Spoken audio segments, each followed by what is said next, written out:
The Royal Commission is resumed. Good morning, everybody. Today is the last day of the current hearing on education. As on previous days, I invite Commissioner Mason to make the acknowledgement of country. The Disability Royal Commission acknowledges the First Nations people as the original inhabitants of the different lands on which this hearing is being held. The lands of the Gadigal people, of the Eora Nation, lands of the Turrbal and Jagera Nations, and the lands of the Wurundjeri people of the Kulin Nations. We pay respect to our elders with disability, past and present, and we give acknowledgement to First Nations young people with disability who one day will take their place as elders in the future. Thank you very much, Commissioner Mason. Ms Bennett. Sorry. Mr. Power. Sorry, Oh, Your I'm Honour. terribly, Mr. Power. I'm terribly Mr. Power, sorry. Your Honour. It's difficult to mistake you for Ms Bennett, but yes, thank you, Mr Power. Commissioners, the first witness is Maria Shankar, and you will find her statement at Tender Bundle A, Volume 1, Tab 4. I tender Ms Shankar's statement and ask that the Commission mark it as Exhibit 7.168, and there is a bundle of relevant material that I seek also to tender and ask that it be marked Exhibits 7.169 to 7.173. Yes, that can be done. Thank you. Thank you. Thank you. Yes. Commissioners, Ms Shankar is here in the Brisbane hearing room, and she would take an oath on the Bible, and I ask that the oath be administered. Yes, just before you do that, Ms Shankar, thank you very much for your appearance today. We very much appreciate it. Just so you're clear, it may have been explained to you, of course, Commissioners Atkinson and Mason are in the same room as you are. Commissioner Galbally, whom you will see on the screen, is in Melbourne, and I'm in a hearing room in Sydney. So if you would be good enough to follow the instructions of Commissioner Atkinson's associate, she will administer the oath to you. Thank you. I will read you the oath. At the end, please say yes or I do. Do you swear by Almighty God that the evidence which you shall give shall be the truth, the whole truth, and nothing but the truth? I so swear. Thank you. Mr Power will now ask you some questions. Maria, could you tell the Commission your full name? Maria Rachel Shankar, And how old are you? 17. And where do you live in terms of the suburb, and who do you live with? I live in the Logan area of Queensland, south of Brisbane, with my father and our dog. Right. Now, did you make a statement for this hearing? Yes, I did. And is everything in that statement true and correct? Yes. Right. Now, do you yourself identify as a person with a disability? Yes, I do. And what is that disability that you identify with? I have an autism spectrum disorder. I identify as being autistic. I also identify as being multiply disabled. I have several comorbid disorders which are comorbid, that is, they commonly occur alongside autism. Thus, I do identify primarily as an autistic person. And in paragraph 7 of your statement, you say, autism is a fundamental part of my identity. Now, why do you say that, and can you expand on that for the Commission? My autism is a disability, but it is not a detriment.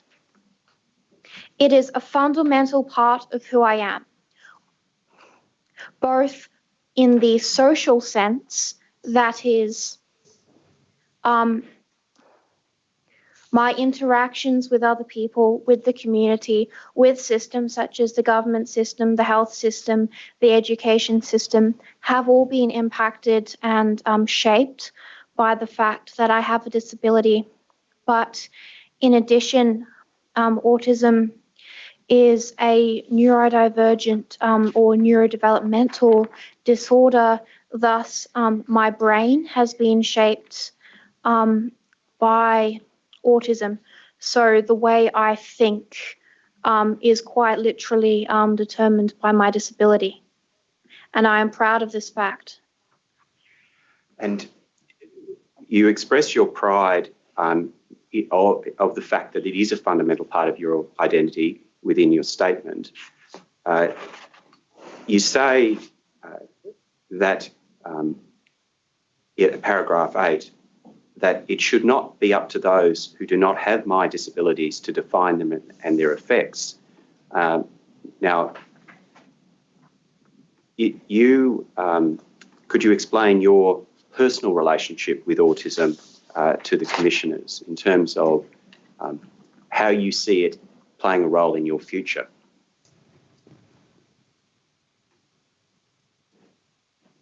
Well, commissioners, the fact that I am autistic is, among other things, what has, of course, brought me this opportunity of being able to speak here. Because I am autistic, I have been discriminated against and I have undergone abuse, neglect, and exploitation and violence, the whole lot. And not only that, but autism as shaping who I am, the way my brain works, the way I respond to things. Autism has meant that when I have undergone these things, I have stood up. I apologize. I wish to rephrase that. That was ableist language. I have not tolerated lightly injustice, whether it has been done to me or been done to other people. My autism does not allow me to do nothing when I witness injustice. I have a very strong sense of justice thanks to my autism. When I see something that is wrong, I know it is my duty to intervene. When other people who do not have autism, might say, this isn't right, somebody should do something, I recognize that I am somebody, so I should do something. Thus, I intend to, and believe I am already on the path to, have a career in justice and advocacy, especially for other persons who are disabled or identify as having a disability. So autism is a fundamental part of your identity. Do you have any other disabilities alongside autism? Yes. I have motor dyspraxia, which somewhat impairs my motor skills, both fine and gross. I have been assessed as having a specific developmental disorder or learning disorder in mathematics, and I do have additional attached, as I said earlier, comorbidities, including mental health diagnoses such as anxiety. Now, with regard to the learning disability relating to mathematics, is it correct that although you have always been aware that you've suffered from those problems, it's only in the last 12 months that you've actually been able to get a diagnosis about that learning disability in maths? That is correct. Now, what effects does your autism have on you in your daily life and particularly for your education? Unfortunately, due to the fact that we have yet to see or perceive, diagnosed, an autistic person who has not been traumatized, the effects of my autism in my daily life are often combined and overlapping in a Venn diagram with the effects of my trauma. But with this in mind, I apologize, I will slow down. Thank you. I often panic when there are other people in a room, as I fear that they may harm me. I have trouble concentrating thus when there are other people in a room. In addition, sensory stimuli can impair my concentration and distract me. I also have auditory processing difficulties, So I have an inability to, if there is more than one stream of audio, decide which to focus on, and indeed to focus on any. Of course, as I'm sure the commissioners are aware, autism as a psychosocial disability means people have difficulty with social interaction. So especially in terms of my education, I often have difficulty understanding instructions due to ambiguity. Autism is, I define autism as, partially in one way, as not being able to access a framework of the world that people who are not autistic often have access to automatically. So I do not have that framework to rely upon, and thus have much less information and much more difficulty understanding ambiguity with instructions often, which can be interpreted as non-compliance, deliberate defiance, etc. And does In that addition, I also often become non-verbal when tired, which as non-verbal means of communication are often not readily recognized, especially in in-person settings, has again led to difficulties. And is it correct that part of those issues with ambiguity in instructions also extends to exam questions? This is correct. And we're going to come back to that later, but I just wanted to note that.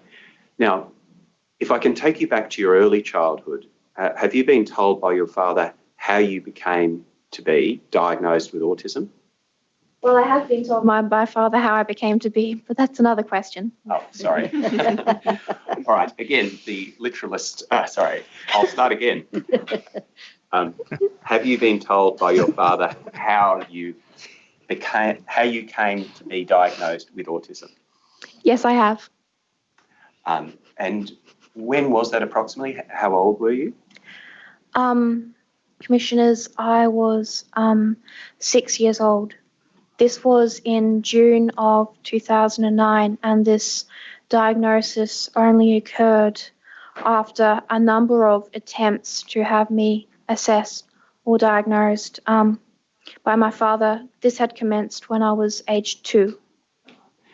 So, and is it correct that your understanding is that there were trips to a number of specialists before ultimately, when you were aged 6, you were diagnosed with what would now be called autism, but at that time it was framed as Asperger's syndrome?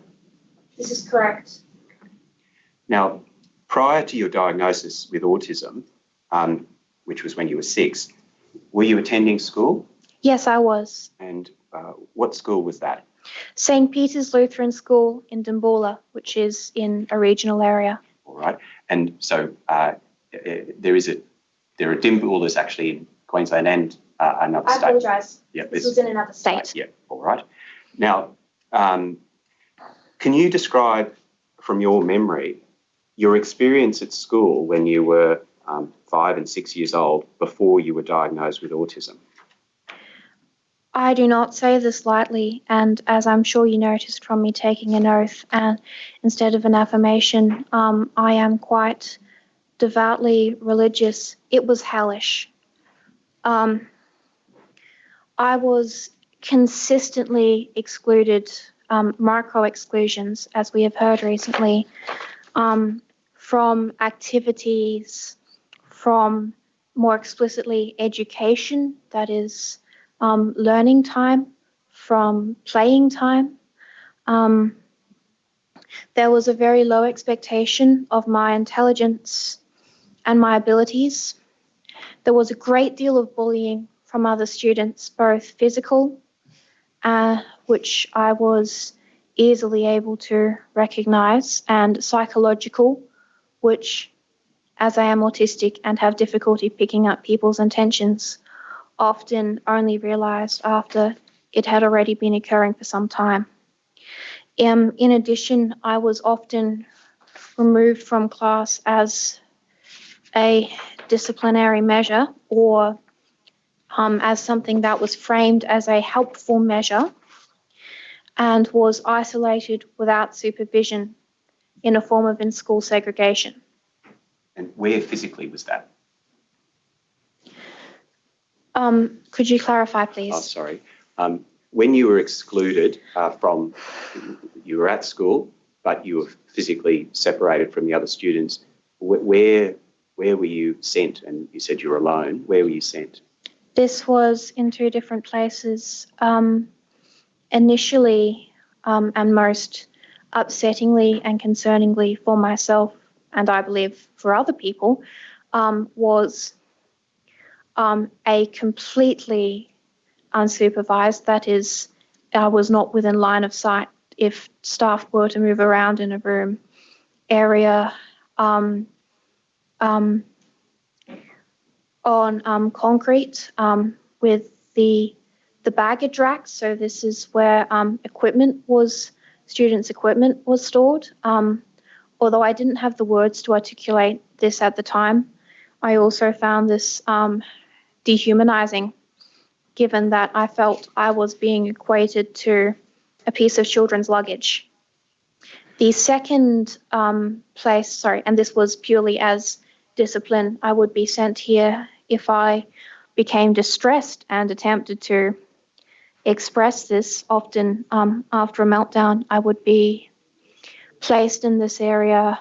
After 5 minutes, a teacher would come along and ask if I was sorry. And because I am an honest person and I did not understand what I had done wrong, in many cases I contend I did nothing wrong to this day, I said, no, I'm not.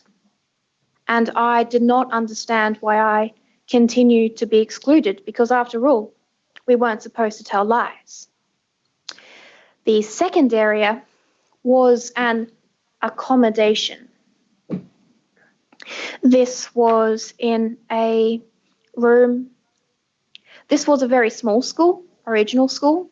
There was one main building, and there were 2 classrooms, one on each end. And in the center, there was another room, which was usually empty or stored things. Again, storage. In this room, there was placed a beanbag and I believe several, or maybe just one, books. These were from home. These were, I believe, not purchased or funded by the school, but with my parents' money. Yes, I have just had confirmed this is correct. My father is in the audience. In this area, this would be my go-to area when I was distressed, when I needed time away from other people, when I was not emotionally equipped to handle something that was going on. At the time, I thought it was a great consideration, albeit the only one I had. However, due to how distressing the school was, I often spent most of my days there completely missing out on lessons. I now understand, with the benefit of growth, maturity, and hindsight, that this was not done with my benefit in mind, but as a deliberate exclusionary tactic so that the school staff could say that they had accommodated me. Therefore, there was no move, there was no push, there was no obligation or effort put in to actually make the school environment more inclusive, to actually do something to help change the system that would have made school accessible not only for me, who had been specifically just me granted this, but for other disabled students. And so you've just mentioned that that was an accommodation that was made, and that was the only accommodation. Now, so when you got the autism diagnosis, did your parents take that to the school? Yes. And other than this place with the beanbag where you were permitted to go, were any other accommodations made? I do not believe so or recall, sir. Right. Do you, and you were about 6 at this time? 5 or 6, yes. Okay. And do you remember, personally, do you remember the reaction of your teacher after she was informed of your autism diagnosis? I beg your pardon, I misinterpreted your previous question. I will answer that. I've worked it out now. Sorry. I would like to clarify that, yes, I was 6 when my diagnosis was brought to teachers. I could not recall what age I had been when accommodations were first made. All right. And in terms of your memory of what your class teacher did or said after being told of the Autism Asperger's, diagnosis? it would have been Asperger's syndrome diagnosis. Do you remember anything about what she said or did? She refused to believe that autism existed. This was in 2009. She refused to believe autism existed and claimed that I was just a naughty child who needed to be disciplined. Now, you go in your statement into the particular incidences of bullying and exclusion that you felt. Do you think that that very early experience of school, both prior and after the autism diagnosis, had any effects on you in your further education? Absolutely. This was a great deal of isolation. This was a great deal of trauma. This was already laying the boundaries of several lessons, which indeed were perhaps the most long-lasting and formative lessons I've learned at some schools, which is that I will not have positive social interaction at school. I will not have friends. People will take advantage of me. I am unworthy or, shall we say, difficult to deal with. That most damningly of all, that authority is not there to help me. It is there to hurt me. It is there to try and keep me in line. And not only when I deliberately cross those lines, although I believe we have heard previously that before the age of 10, I could not deliberately do anything. So whether or not I knowingly crossed those lines, whether I fell and stumbled over those lines, whether I knew the lines were there in the first place, crossing them would mean I was punished.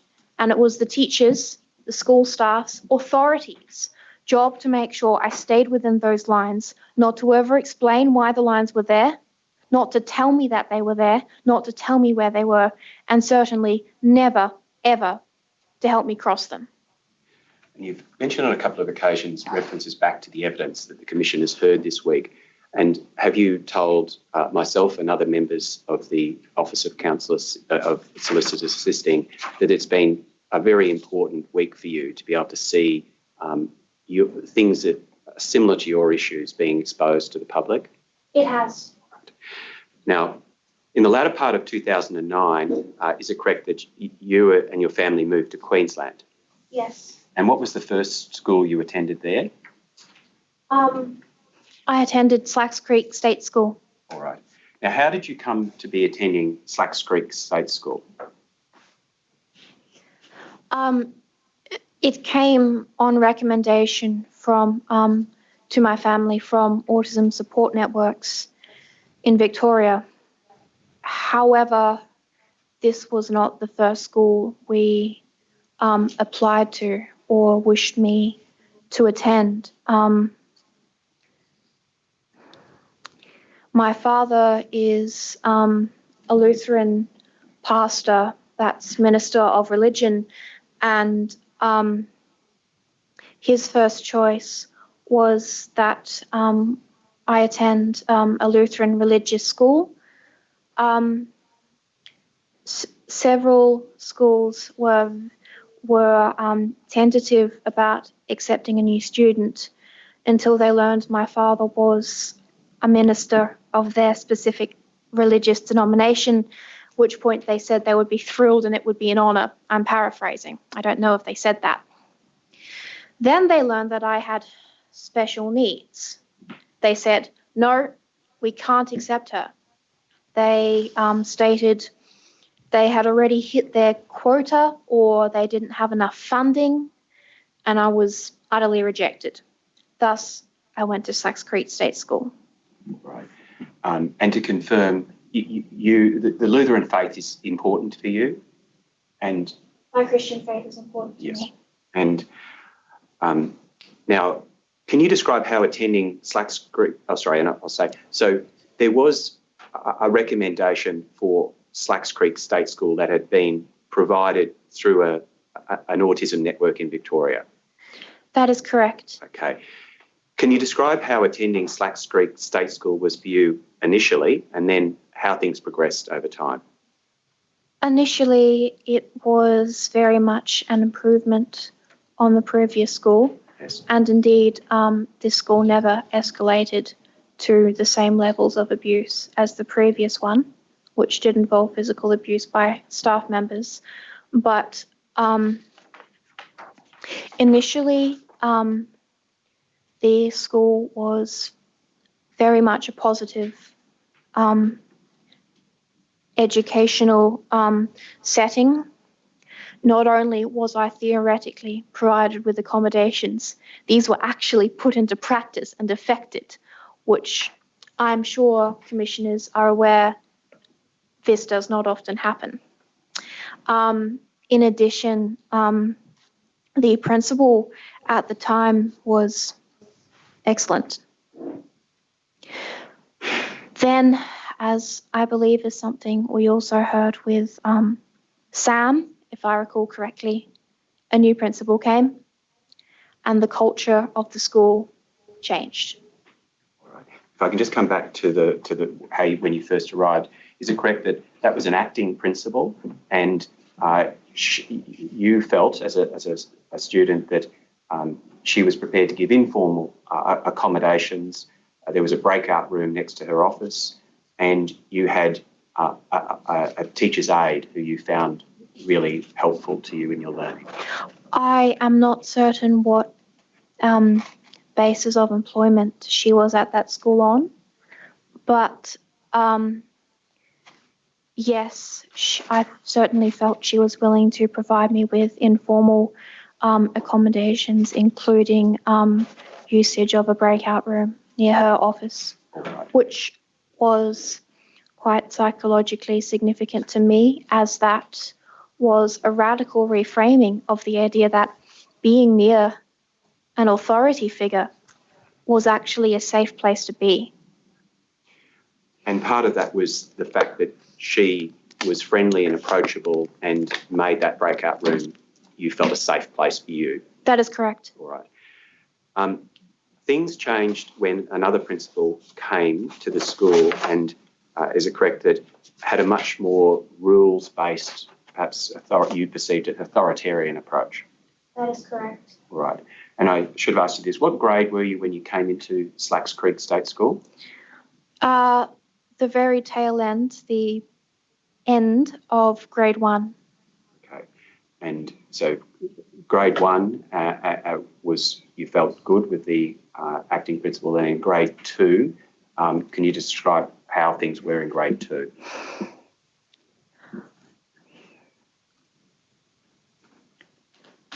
Or perhaps when the new principal arrived and the things began to change?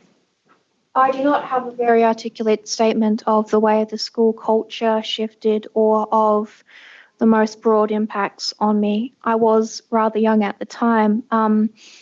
I do, however, know that I became much more frequently subjected to disciplinary measures, not because my behaviour had in any way changed.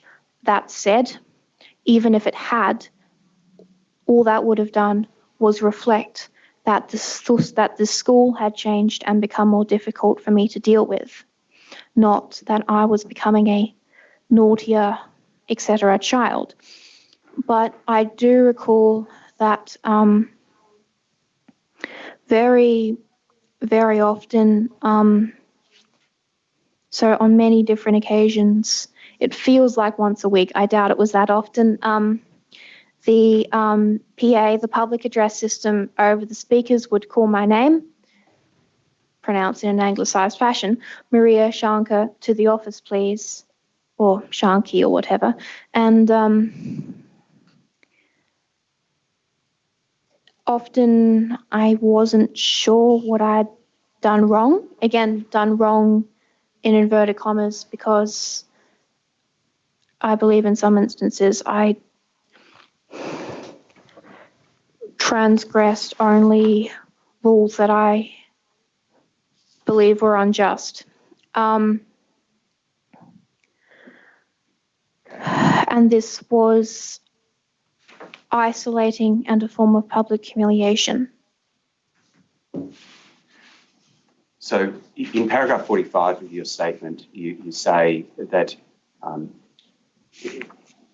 the school wouldn't tolerate students going beyond boundaries and would punish me for behaviour that they believed willful. In fact, on those occasions, I was often having an emotional reaction that I couldn't control, a meltdown. And is that what you're describing, where you would be disciplined for things like that? Yes. All right. Now, is it correct that ultimately there was a dispute between your family and the principal about what was occurring, and your mother asked for support, and the relationship between your family and the principal broke down, and that on the recommendation of general practitioner, paediatrician and psychologist, your parents decided to withdraw you from Slacks Creek State School?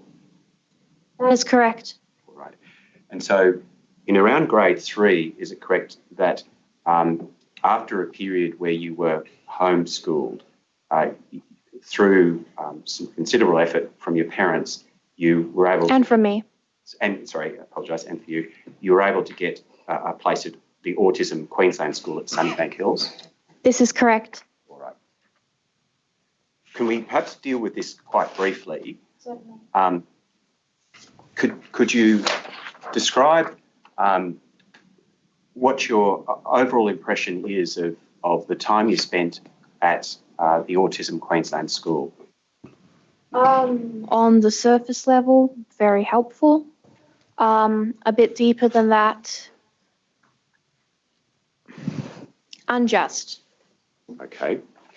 And to set a framework for it, is it correct that when you went to autism school initially, you were being homeschooled 2 days a week, and at the Autism Queensland School for the balance of the time, and then you began attending St Francis's College 3 days a week while attending Autism Queensland School the other 2 days? Correct. All right. Now, you've spoken about autism being a fundamental part of your identity and something that you're very proud of, that you wouldn't be the person you are without autism. Absolutely. So if you could just explain your perception as a grade 3 student and onwards at the autism school and how you reflect on that. The aim of the school, while it was ultimately, or perhaps penultimately, a more friendly environment on the surface. Lights were less bright, there were less people per classroom, there was a higher staff to student ratio, there were attached breakout rooms. Ultimately, the goal of the school was to educate its students not only curriculum material, such as it may be, but to behave in a manner that was more socially acceptable. I I find this ethically abhorrent. I believe that if a society is hostile to young children because of the way their brain is built, the problem is not the young children's brains. The problem is the society. In addition,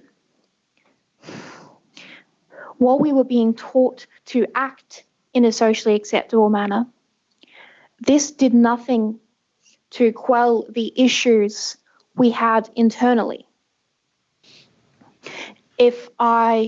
For instance, I was taught not to begin a conversation by going up to somebody and saying, such and such. I was taught to begin a conversation by saying, hi, how are you? How's it going? Yes, it is a lovely day. All sorts of things that, I'll be honest, I still don't really see the need for, but there we are. And they seem inefficient. And no, I apologize. That was a poor example.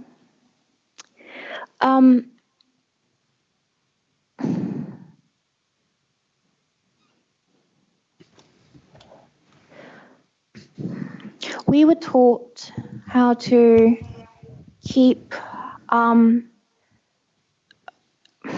reactions and expressions of distress and need for assistance and help, that is, meltdowns, on the inside. We were taught how to internalize these feelings of great turmoil. While on the surface, this means that, yes, we're less likely to run into issues because, in the short term, because we haven't had an adverse emotional reaction in a situation.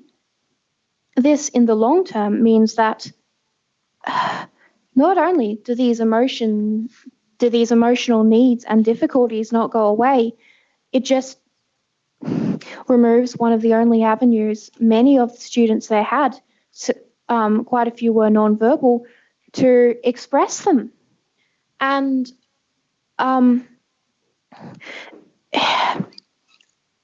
it felt like we were being altered to fit in with society as children. But whether or not we were children, no matter what anybody's age is,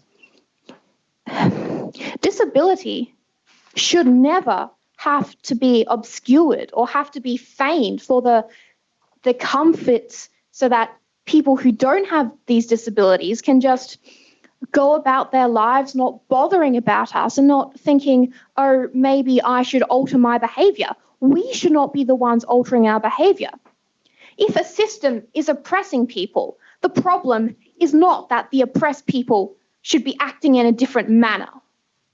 The issue is that the system is oppressive. Okay, and so there is obviously an important philosophical difference between yourself and the autism school about what autism stands for you personally. You, in your statement, speak about positive things that occurred at the autism school. And that it was acting or seeking to act as a bridge between full-time attendance in a mainstream school. I do not believe the school acted in bad faith. Yes. And so you were there for about 3 years, initially part-time homeschooled and then part-time at St Francis's. And is it correct that in grade 5, in 2013, you went to St Francis's College full-time and staff from Autism Queensland helped you and St Francis's with that transition? That is correct. I transitioned full-time to St Francis. All right. Now, St Francis's is a school that's quite close to where you live, walking distance away? That is correct, but it was not at the time. I see. Right. So you've since moved to be closer to St Francis? Correct. All right. Now, do you know how you came to be at St Francis's, initially part-time through Autism Queensland and then ultimately full-time in 2013? Was that, sorry? Could you clarify that, Oh, please? sorry. Do you know? You may not know, but was it your parents seeking out schools that would be supportive of someone in your position? Oh, yes, very extensively. Okay, all right. And ultimately, St Francis's was where you went to? Yes. Now, St Francis's is a college that goes from prep to grade 12. Is that right? Yes. Okay, and you're now in grade 12. Yes. All right, and you've been there full time since grade 5. Yes, All since the end of grade 5. Yes. Now, are you in a mainstream class, or are you in a class, a separate class at St Francis's? Mainstream and segregated is a dirty word, but that doesn't mean we can't use it. Yes. Now, in terms of your experience as a student at St Francis's, can you give the commissioners a broad understanding of what you feel about your education since reaching St Francis's? St. Francis College is an incredibly diverse school, linguistically and culturally, and this has really influenced, I feel, the way my disability has been reacted to and how much it sticks out or doesn't stick out. I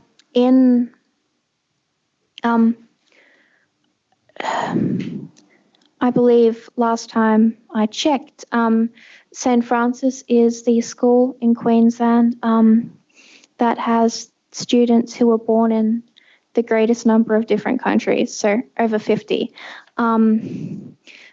There is a high level of adapted curriculum for people with different needs, whether that is language, whether that is physical disability, whether that is psychosocial or learning disability, or a combination thereof. The fact that it was already such a diverse school means a lot to me because I am no longer trying to fit into or realizing I cannot fit into a sort of uniform, if you'll pardon the term, group of people, because there is no uniform. There is a uniform, but there is no uniform group of people at this school. This natural diversity, while I was still often felt isolated from my peers, this natural diversity has been an amazing psychological boon for me, as well as meaning there were many mechanisms already in place that meant I could more easily be provided with support. Now, I want to ask you about both the positives and negatives of your school experience. Now, I'll start with the positives. You've mentioned that the diverse student body is something that you find very important and important for you personally as well as more generally. What about, and as I said, we're going to go through positives and negatives. Positives for yourself and other students with disabilities at St Francis's. Another positive for other students with disabilities and myself is that there is a dedicated disability services building. This is quite a large building. It would normally fit several classrooms.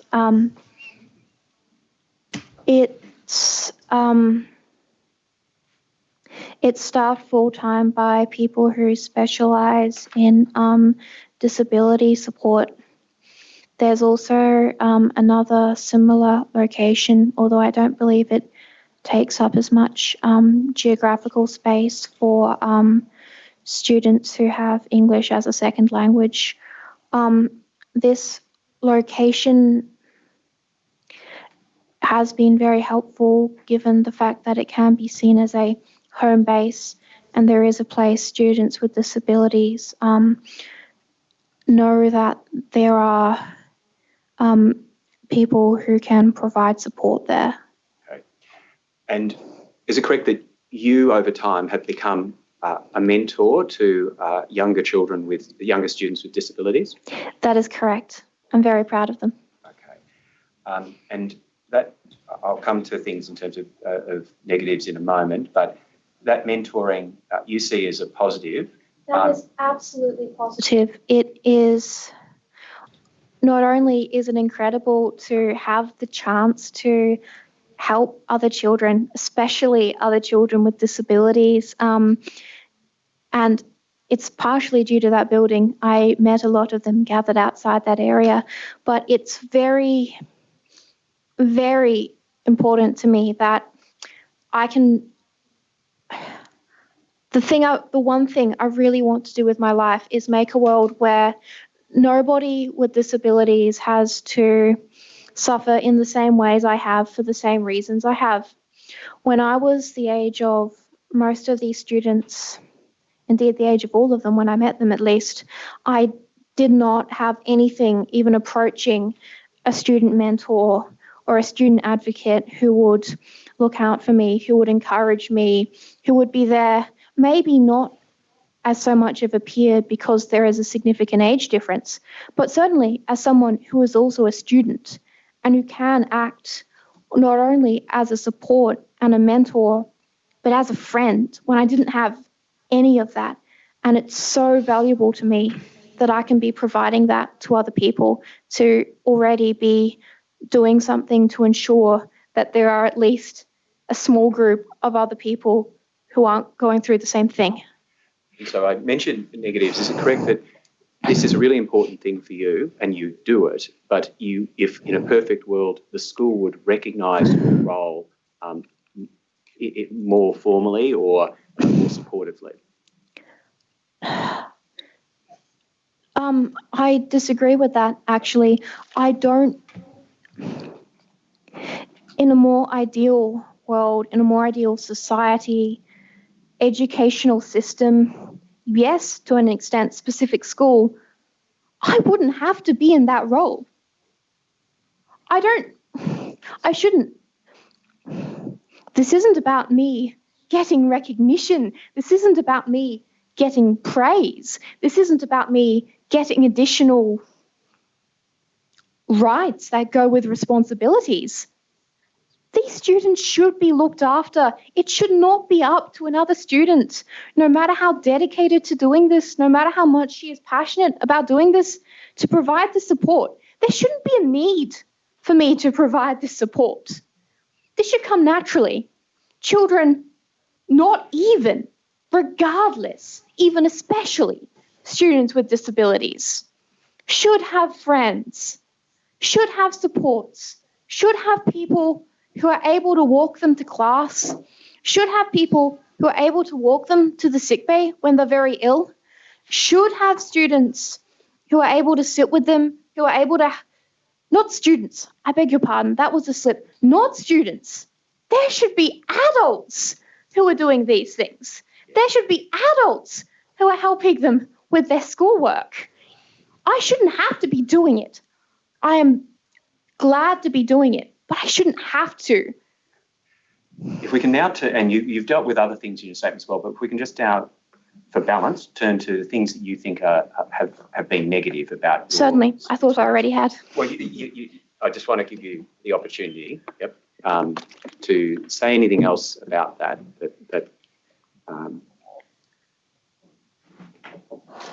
There have certainly been examples of my autism has been misinterpreted as poor conduct, misbehaviour. There have been plenty of instances of negative discrimination and of needs not being met and of mistreatment due to misunderstanding and misclassifying of myself and my autism. These are not, however, specific to this school because not only are they at every school I've ever been to, they're at every school I've ever heard about as well. But yes, those have occurred, that has been very negative for me. Okay. Now, I want to turn to grade 12 exams. Now, in Queensland, this is the first year of ATAR, which is an external exam system. And a tertiary admission system. And before I get to that, in terms of your future, what do you want to be? I want to be a trailblazer. I want to be an advocate. I want to be a helper. Like I said, what I want is to be able to help other people with disabilities. If you mean more specifically. No. May I interrupt? Oh, sorry. Certainly, Commissioner. You already are. Thank you. Thank I you. recognise that. I wish to be able to do it perhaps on a less dependent on circumstance basis. And as Commissioner Atkinson said, you are here as an I advocate. am. And in terms of that being something you can do in your adult, or you are an adult, but in your longer term life. Theoretically, I'm not. Couple of days. All right. Is tertiary education very important to you? Yes, it is. I recognise that part of this is, I will admit, some internalised classism, but to me, I am naturally much more skilled with things I'm very skilled with reading and writing. I know I am very articulate. Tertiary education, specifically university education, is the key way that I feel I can improve my credentials so that in this unfair, hostile world, I can be recognised as somebody who has a right to be in places providing support.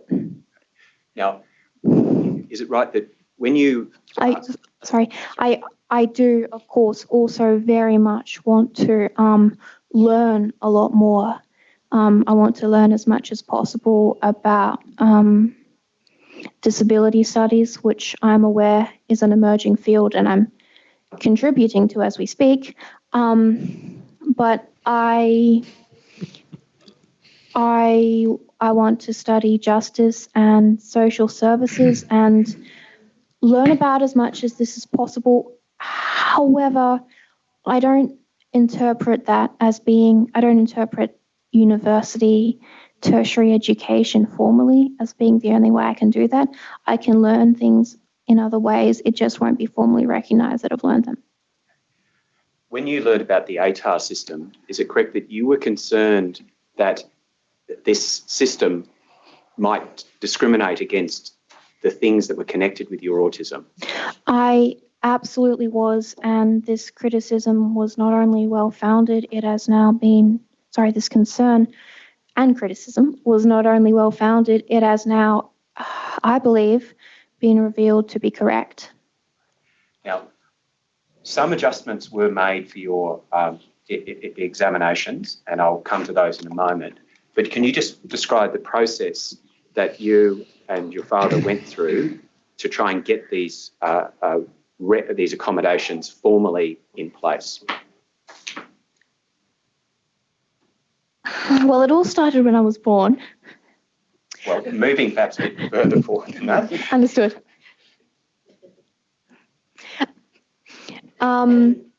Well, when I first found out that the formerly used OP and QCE test system was being phased out and that my year would undergo this system that is new to Queensland, I'm aware it has already been in place in other states for some time.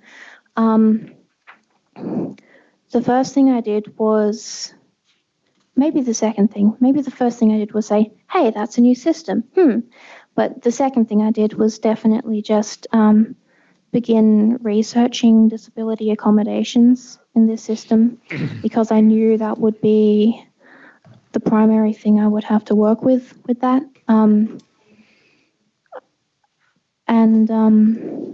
I found nothing.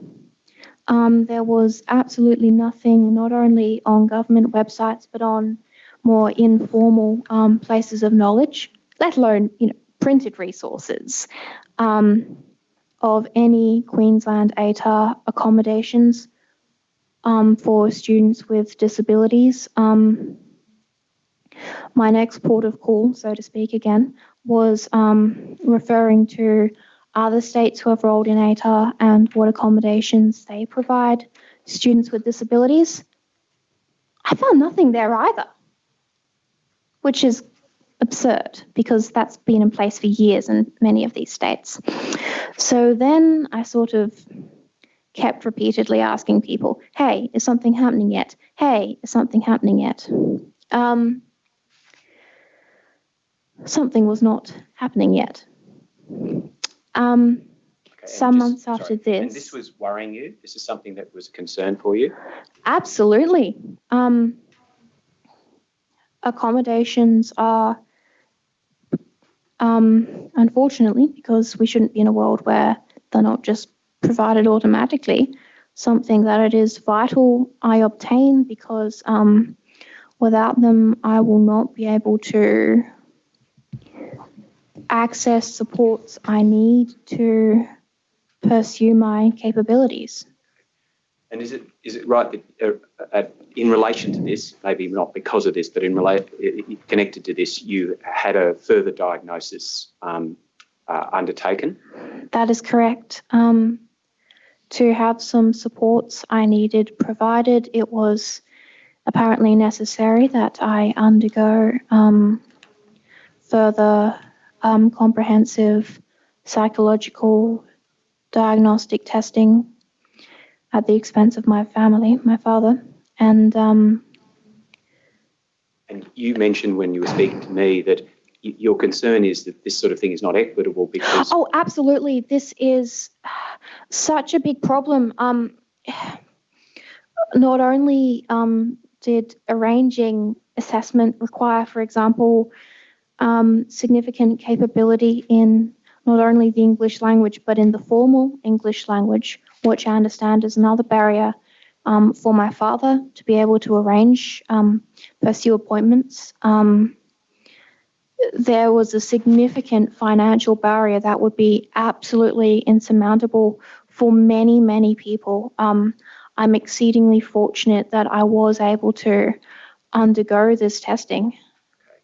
Now, is it correct that through the special education unit at St Francis's, you made a submission to QCAA and that you were informally told shortly before the practice exams what accommodations would be made, and you received a formal letter a week or so ago?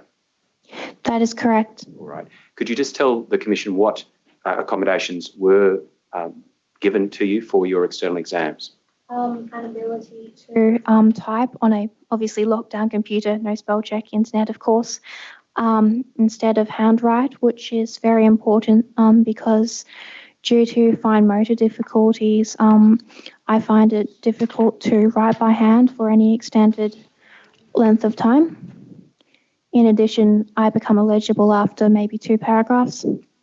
I doubt I would get well marked if people thought I was a seismograph. I also have been granted 5 minutes of additional time per half hour, which I'm not sure if I requested, and I don't believe I need in most subjects. I'm not quite sure why that's there. Maybe it's a generic learning difficulty thing. And 2 minutes of rest break, however that may be, per half hour, and ability, and this is very helpful, this is vital, to be in my own room instead of a great hall with a lot of other people where I will consistently be distracted and spiraling into panic. Now, one of the things that you've raised in your statement is that you find ambiguity in questions very difficult. This is correct. Now, can you just explain why you find that difficult and what possible adjustments you could see for that issue? Well, Commissioners, as I believe I had said earlier, ambiguity for me is very difficult with instructions because while people who are not autistic often are able to logically deduce from what information they have what is actually required, I, as an autistic person, do not have access to most of that information, so I am put at a significant disadvantage. I don't have the necessary information provided to make that clear judgment. This has impacted a lot of questions, especially in exams, but in other assessment situations as well, because I have been given ambiguous instructions and not had access to enough information to be able to work out what was required of me. In some occasions, I believe this was entirely unintentional and that people providing, finalising, overviewing assessments had no idea people could interpret that more than one way, which again is an issue. People should be aware of that, especially if they're overseeing assessments. That should be an area of expertise there. But in other circumstances, I have been explicit. It's been explicitly part of the task for me to work out ambiguities. So it is therefore definitely seen as absolutely unfair for me to have any further information about them. However, this is based on the ill-founded and incorrect idea that I have access to as much information to unravel these ambiguities as other people. I inherently have less. As for what can be done about that to improve this, absolutely, questions should be less ambiguous. Maybe have people actually check over questions, not just looking out for spelling and grammar, which, by the way, you really, sorry, not you, I apologise. The education system, maybe in other states, but definitely in Queensland, some of the grammar I get on these assessments, that needs to be looked at.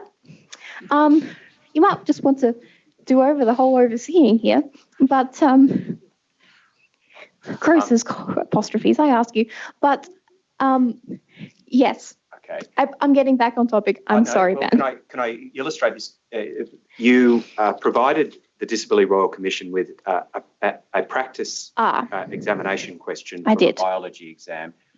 Commissioners, I'm going to refer to this document, which is at Part A, Volume 2, Tab 5 of the Tyndall bundle.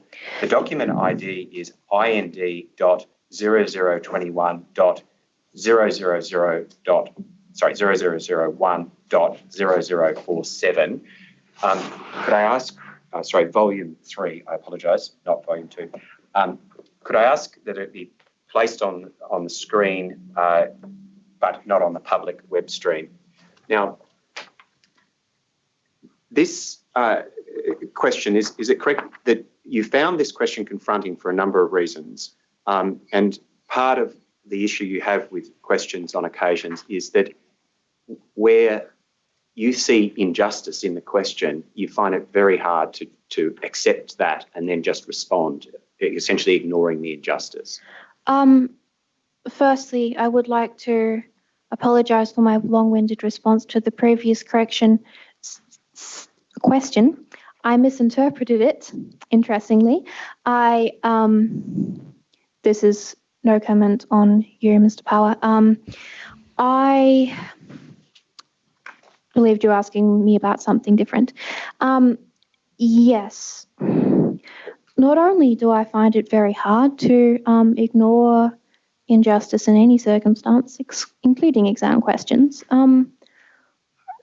I find at best baffling and at worst intolerable the suggestion that I should ignore them. Sorry, I'll just go to this question. Yes, sir.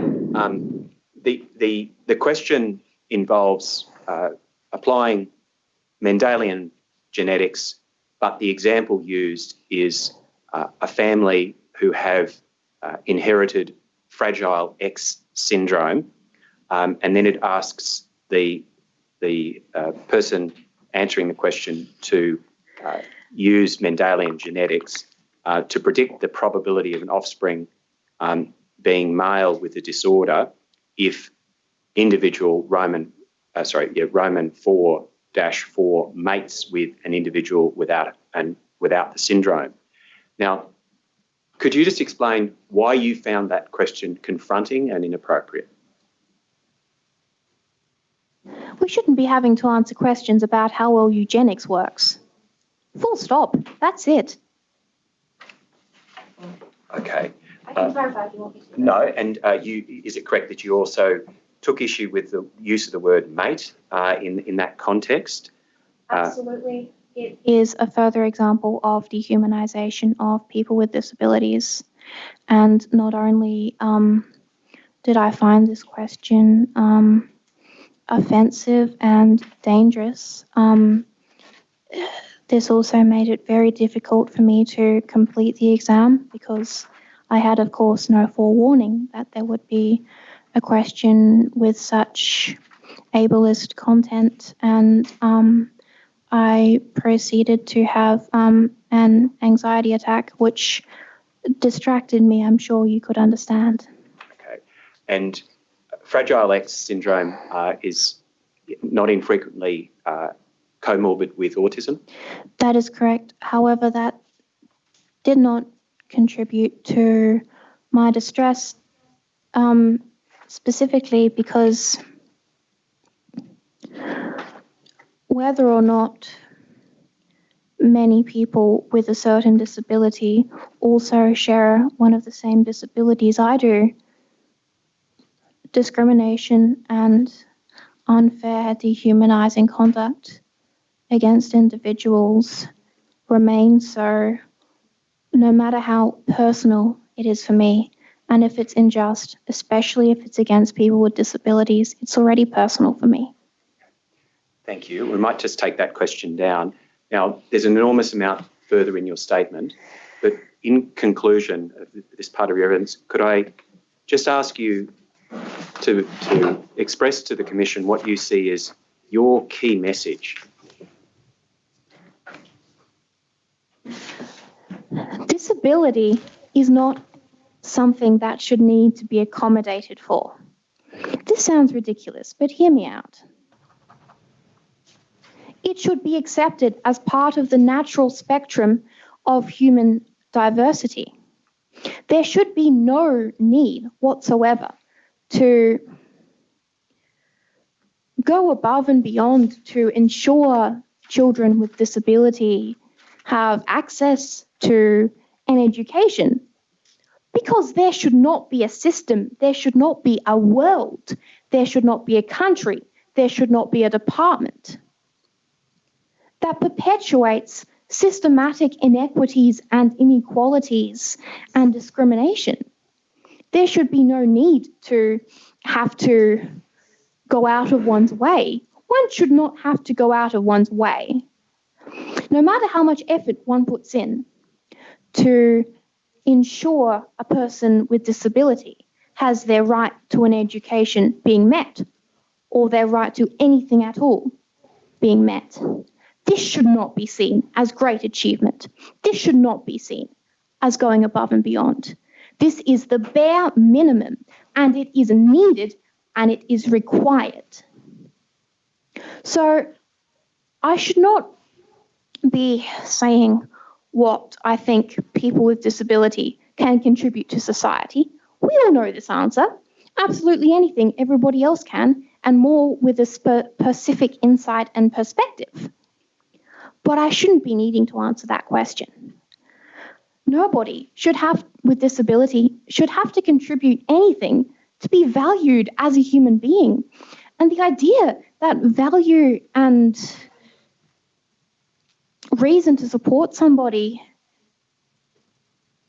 goes back to how much they can contribute to society is inherently ableist. And people need to recognize that. People should look after other people. That's how society works. There shouldn't be a question of what disabled people contribute to society, because by existing in a society, that's contribution. That's all the contribution needed. People shouldn't have to make up for their existence. The idea of a drain in resources is absurd. People have a right to live. People have a right to exist. People have a right to learn. And I shouldn't be having to say this. Thank you. Thank you. Chair, that's the evidence from Ms Shankar. Thank you very much. Ms Shankar, what I will do now is ask the commissioners who are in the same room as you whether they have any questions they would like to put. So I shall first ask Commissioner Atkinson. Thank you, Chair. No, you've been very articulate in expressing your point of view. I thank you for that. I have no further questions. Thank you. Thank you. Commissioner Mason. Again, I'd also like to thank you for coming today. And I would like to wish you well in your career, wherever it takes you. The year of your diagnosis, in a sense, runs parallel to the ratification of the Declaration on the Rights of Persons with Disabilities. And so your lived experience, but also your calling out of where we need to continue to do better, is really important. So thank you very much for coming today and sharing your experiences. Thank you, Commissioner Mason. I shall now ask Commissioner Galbally, who is in Melbourne, whether she has any questions for you. Thank you very much for your evidence. I'd like to ask you a couple of questions. First of all, would you say St Francis accepted your neurodiversity and didn't try to make you repress it? More or less. Firstly, Commissioner, thank you for your question. I would, if I may, briefly like to clarify a bit of terminology. Neurodiversity refers to the concept that somebody's neurological build-up is naturally diverse, so there is no set way. It's a philosophy or a theory. Neurodivergence refers to specifically somebody who, or neurodivergency, somebody who is not specifically of the dominant neurotype. So I believe you're asking if my neurodivergence was accepted. Mm-hmm. Thank you. My answer would be to a certain extent, Commissioner. The school has at many times absolutely been a hostile environment that did not understand who I was, and there have absolutely been people in establishment there and on other levels as well who have wanted to be able to fit me into a box or to definitely wanted me to and want me to act in a way that's not, in a way that's less autistic. However, the fact does remain that it has been the most accepting school I have been to. It's also in every school there are good teachers and bad teachers, and I've had some absolutely horrendous teachers, very abusive in many different ways, psychologically, physically, in many different schools, including St. Francis. However, when it comes to good teachers, there have been a small handful, but a valued handful, and specifically one teacher at St. Francis has been absolutely amazing, and this is because this teacher is also neurodivergent. So I would argue that neurodiversity is an important thing to have in a faculty, and more generally just disabled staff members. And just to sort of finish that, so that is very different from the way you described the autism school as not accepting that and trying to get you to fit in. That's a very different notion. I believe that all schools I've been to have tried to get me to fit in. I don't think there is any school that is an outlier in that sense. I found it particularly of note at an autism-specific school because for me, since autism is their speciality, I feel like there is less of an excuse for that. My second question is regarding the adjustments that you had to go through that quite arduous process. Would your view be that they should be universally available? Yes, Commissioner, they should be universally available, and it should not be needed by the school, which they did, or parents, which my father did, or students, which I did, to investigate and go not only above and beyond, but go out at all to ensure these needs are being met and these accommodations are made. I believe it should be part of an automatic process for every student, and there should be no specification drawn whether somebody does something about it. Thank you. I would like Ms. Shanke to thank you and to echo what has been said by the other commissioners for coming today, your statement and giving evidence. But I'd particularly like to thank you for making the submission to the Royal Commission, because it was that led you to give evidence today. And I hope that your example will encourage other young people with disability to engage with the Royal Commission. And I think that your evidence and your contribution to us will have that effect, which will make your evidence even more important to us. And I want to join also with Commissioner Mason in wishing you every success in your chosen field, and to express, on the basis of what we've heard today, complete confidence that you will achieve your aspirations. Thank you very much for your evidence today. Thank you very much. Thank you. Mr. Power, do we now adjourn for a while? Yes, Chair, if we could adjourn until 12 o'clock when the next witness will be ready for evidence. All right. At 12 o'clock Brisbane time. We will adjourn to 12 o'clock Brisbane time, which is 1 o'clock Sydney and Melbourne time. Thank you very much. Thank you, Chair. The Royal Commission is adjourned.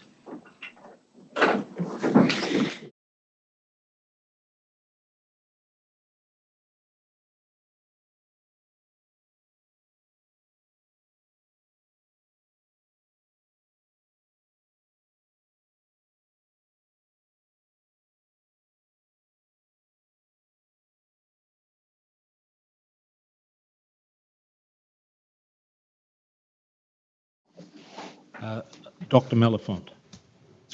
No, thank you.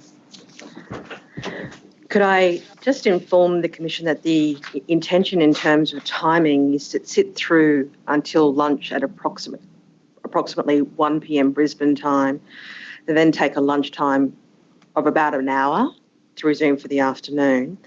May I also note for the record that this morning there was an additional appearance and that was in person in the Brisbane hearing room. That was of Ms Wilson, initial L of Council, instructed by the Corporation of the Trustees of the Roman Catholic Archdiocese of Brisbane, also in attendance Mr Abercrombie, initial C, Legal Counsel for Brisbane Catholic Education. I now call, the next witness is Mr Chris Lassig. The statement of Mr Lassig is at Tender Bundle C, tab 2, with annexures and referenced documents at Tender Bundle D, volume 1A, tabs 2 through 16. I tender that statement and asked that it be marked as Exhibit 7.173 and the referenced material as Exhibits 7.173.1 through to 7.173.15. There is also a bundle of relevant material at Tender Bundle Part D, Volume 4 at tabs 1 through 27, with the exception of 2 documents that were tendered at Public Hearing 2 as Exhibits 2.1.15 and 2.1.26. I tender this bundle and ask that the documents in it be marked Exhibits 7.174 through 7.197. Mr Lassig is in the hearing room here in Brisbane. Thank you. Well, those documents will be marked as you have indicated. Mr Lassig, thank you for attending the Brisbane hearing room in order to give evidence today. Would you be good enough, please, to follow the instructions of Commissioner Atkinson's associate who will administer the oath to you? I will read you the oath. At the end, please say yes or I do. Do you swear by Almighty God that the evidence which you shall give shall be the truth, the whole truth, and nothing but the truth? I do. Mr Lassig, just to make sure you know where we all are, you have 2 commissioners in the same room as you are. That is Commissioners Atkinson and Mason. Commissioner Galbally, who you can see on the screen, is in Melbourne, and I am in a hearing room in Sydney. Dr Mellifont, who is in the same room as you are, will ask you some questions now. Thank you. Thank you. Could you state your full name, please? Christopher James Lassig. And you've provided a 24-page statement dated the 26th of March 2020. That's correct. And are the contents of that statement true and correct to the best of your knowledge and ability? Yes, they are. You are now the Assistant Regional Director, North Coast Region in the Department of Education, Queensland. Yes. And your statement and the evidence you give today is made on behalf of that department. Correct. The statement which you have given was in response to a notice to give information which was issued by this commission. Correct. In which a number of questions were asked of you. Yes. In fact, 35 of them. A lot. Yes, okay. Now, your statement is your answer to those questions. That's correct. Which I take it you answered completely and faithfully to the best of your ability. I did. I want to touch on something of your educational and employment history before then getting into some questions. You have a Diploma of Education. I do. And when did you get that? From QUT. And when? It's been about 1990. You have taught maths and science. You did that from 92 through 94. Yes, in a secondary school when I commenced my teaching career. And you then became an advisory teacher, and that was for 95 through 98. Correct, of an advisory visiting teacher behaviour. So I supported schools to implement evidence-based behaviour support, so at the whole school level and also at an individual student level. And where were you located for that? I was located on the Gold Coast and in Logan, which is south of Brisbane. Right. You were the principal of the Aspley Special School from 2007 to 2013. That's correct. And you've also, I think, as principal at G-Bung Special School for... Deputy principal. Deputy, thank you. For periods of 2002, 2003, 2006 and 2007. Correct, and those gaps were because I took some leave to be a CEO of a not-for-profit organisation supporting students with disability. I see, okay.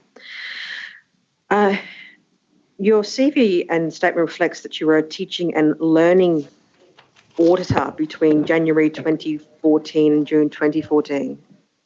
That's correct. What's that? That's a role there. I think it's come up in evidence the previous education hearing. There is a tool called the National School Improvement Tool, which has 9 domains, which identify the key features of high-performing schools.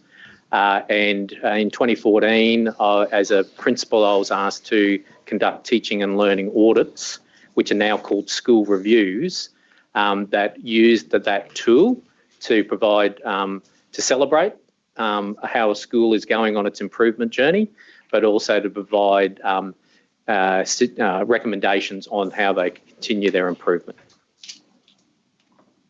All right, and I will come to school reviews in due course. You held the role of Executive Director, State Schools, Disability and Inclusion Branch, which included the Autism Hub and Reading Centre between January 2016 and September 2018. That's correct. So I was afforded the opportunity to establish the department's Autism Hub and Reading Centre, and that was done in partnership with education colleagues, but just as importantly with parents of students, children with autism, but also university partners, NGOs and the Autism CRC. Okay, that role still exists? That role does still exist. And who holds that now? That would be Marie Nelson, who is the acting executive director. Okay, and is that position in the central office here in Brisbane? Correct. Based at the Autism Hub and Reading Centre is physically based in Wollongabba and Brisbane, but provides a statewide service across all 7 regions. Its service also does extend to parents and young people enrolled in non-state schools as well. Right. You've had the opportunity to reflect on the evidence that's been led in the Commission this week, I take it? I certainly have. And having done that, what areas do you believe your department needs to do better in? There's probably 3 areas, and certainly our department could strengthen in these areas, but in partnership with a number of other organisations, and particularly with young people with disability and their families. The first one, I think there's an opportunity to further strengthen pre-service teacher education. So we've heard from a lot of our colleagues from universities of some of the key evidence-based strategies that help to engage and include students with disability. Many of those courses, there are a small number of those courses as part of university qualifications, and I would see that there's an opportunity to further partner with universities to extend the scope of those courses, but probably also ensure there's an inclusion lens through all pre-service education courses, so it becomes embedded in the training. Before you move off that, does that partnership or does that type of partnership currently exist in any form in Queensland with universities? Our department has very strong relationships with universities. My understanding is it's the Queensland College of Teachers that has the greatest influence over the course content for pre-service teacher education. So can I just return to the question and ask that you answer it more directly? Sure. Is currently, does that type of partnership, the partnership you've just identified in your oral evidence, currently exist, or is it something you need to move towards? The relationships are in place, but I guess there's the opportunity to further progress the partnership. So, for example, our department has partnered with QUT, and we heard from Professor Graham on Wednesday, and that partnership has meant that a number of principals have received scholarships to complete a Master's in Inclusive Education. Yeah. So that's postgraduate. I guess I'm probably emphasising the pre-service teacher education component as well. Okay. Speak of there being an opportunity. Is there a current intention of the department to move towards such partnerships? I'm not aware of one. Okay. Is that something you can take on notice? I certainly can. Thank you. So that was your first. Number 2? Yeah. Second is to further strengthen the voice of students with disability and their parents.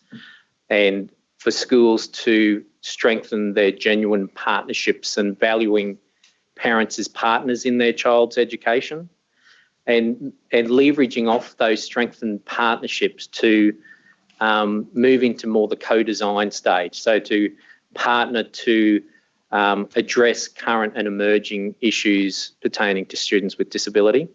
An example of that I've been involved in was through the Autism Hub. We saw the need we found in the first 6 months of operation that it was primarily mothers that came and accessed, that were calling or emailing or accessed the workshops that were offered. There were very few fathers, so we identified that as a priority. We had big sheds, so we thought we'd establish a men's shed, and we started doing that, and then we started consulting with parents of young people with autism, and they told us, great idea, but we don't have the time. So then we worked with them to establish a standard men's shed with a special interest group for fathers of autism. So I guess if we hadn't consulted, we might have assumed what fathers of young people with autism wanted, but through partnering and listening, we came up with a model that now means that when fathers have time, they can access some of the supports. We have we have workshops that come out of that, but also it's about coming together with parents that are facing in similar circumstances. So being able to share their story and feel comfortable and safe. Okay. So again, you're speaking about your hope and opportunity to strengthen in the areas you've just identified. Do you know if there are precise current plans of the department for improvement in that area?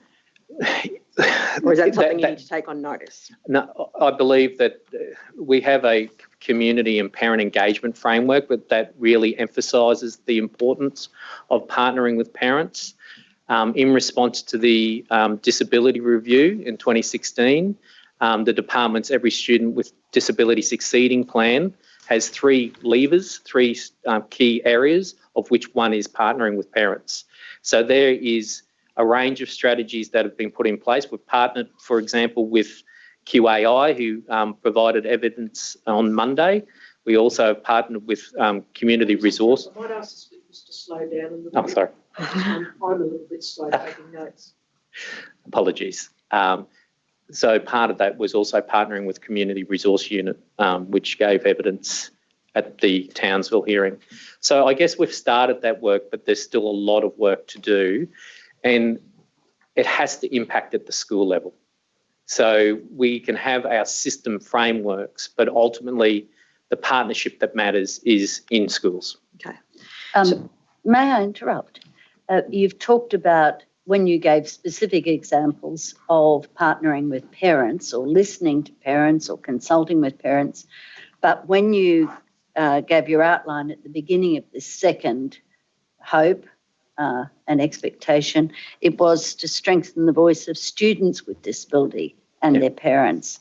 So what about, what are the plans or what are the expectations of how you would strengthen the voice of the students with disability?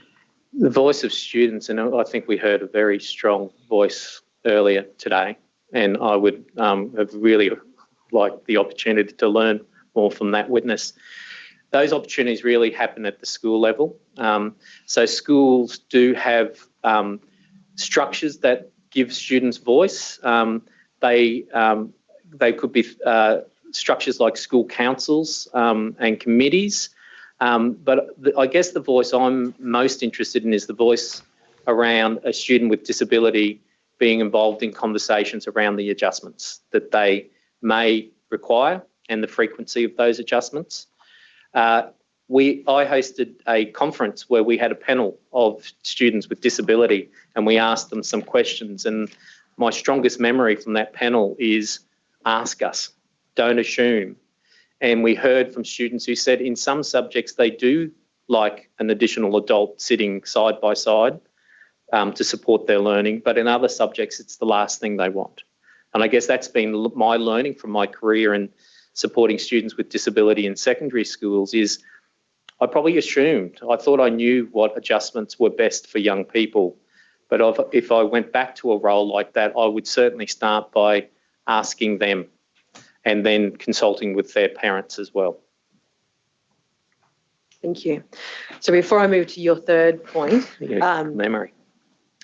are you content to take on notice, as a question on notice, to see if there are other specific current initiatives with respect to strengthening the voices of parents and the voices of students with disability that are in play? I am. Okay. Because you'll understand that I, and no doubt the Commission, in our work, are trying to understand what's aspirational and what's actuality. And in that respect, that's why I'm asking you to take that question on notice. Thank you. I guess one example that is in place is the advisory service through the Autism Hub. So that is giving a voice to parents of kids with autism. They can call or email at any time, and then the trained professionals at the Autism Hub will be that conduit back to the school, and will connect with either an assistant regional director or an appropriate someone who can influence what is happening at the school level and provide support at the local level. Thank you. Now, the third matter you wanted to reflect on? And it's related to a theme that has come up most days of the hearing this week, and it's around supporting schools to continue to implement or scale up the implementation of evidence-based whole schools approach to supporting behaviour. So we've heard a lot this week about multi-tiered approaches, and we've heard about positive behaviour support. So in our department, positive behaviour for learning, I think it was Dr. Armstrong on Tuesday afternoon may have shared the various names, or it might have been Shirley Pode. In Queensland, it's positive behaviour for learning. So I have, as a principal, seen the positive impact in terms of engagement, as indicated through reduction in SDAs and suspensions and exclusions. But also in my current role, I have a group of secondary schools who have come together in a community of practice who are implementing PBL, and their data is showing a significant drop in their suspensions and their exclusions for all students, and specifically for students with disability. So my hope is that we can continue as a department, and other jurisdictions can consider further investment in whether it's PBL, but as long as it's an evidence-based approach, whole school approach to supporting student behaviour. All right, and that is a topic I do intend to come back to later. Associate Professor Powad's recent research indicates 51% of schools in Queensland have implemented PBL. Does that accord with your understanding? I'm aware it's around 50%. Okay. And that percentage would be larger in my secondary school, my 25 secondary schools. Okay, why? Why larger in your area? It's a good question. Most of my schools, when I arrived at the end of 2018, had started their what we call their PBL journey, and others were starting on my arrival. I guess they saw their data, their evidence, I guess, including data and everyday experiences, told them that they had the opportunity to further strengthen their whole school approach and to implement a tiered approach to supporting student behaviour.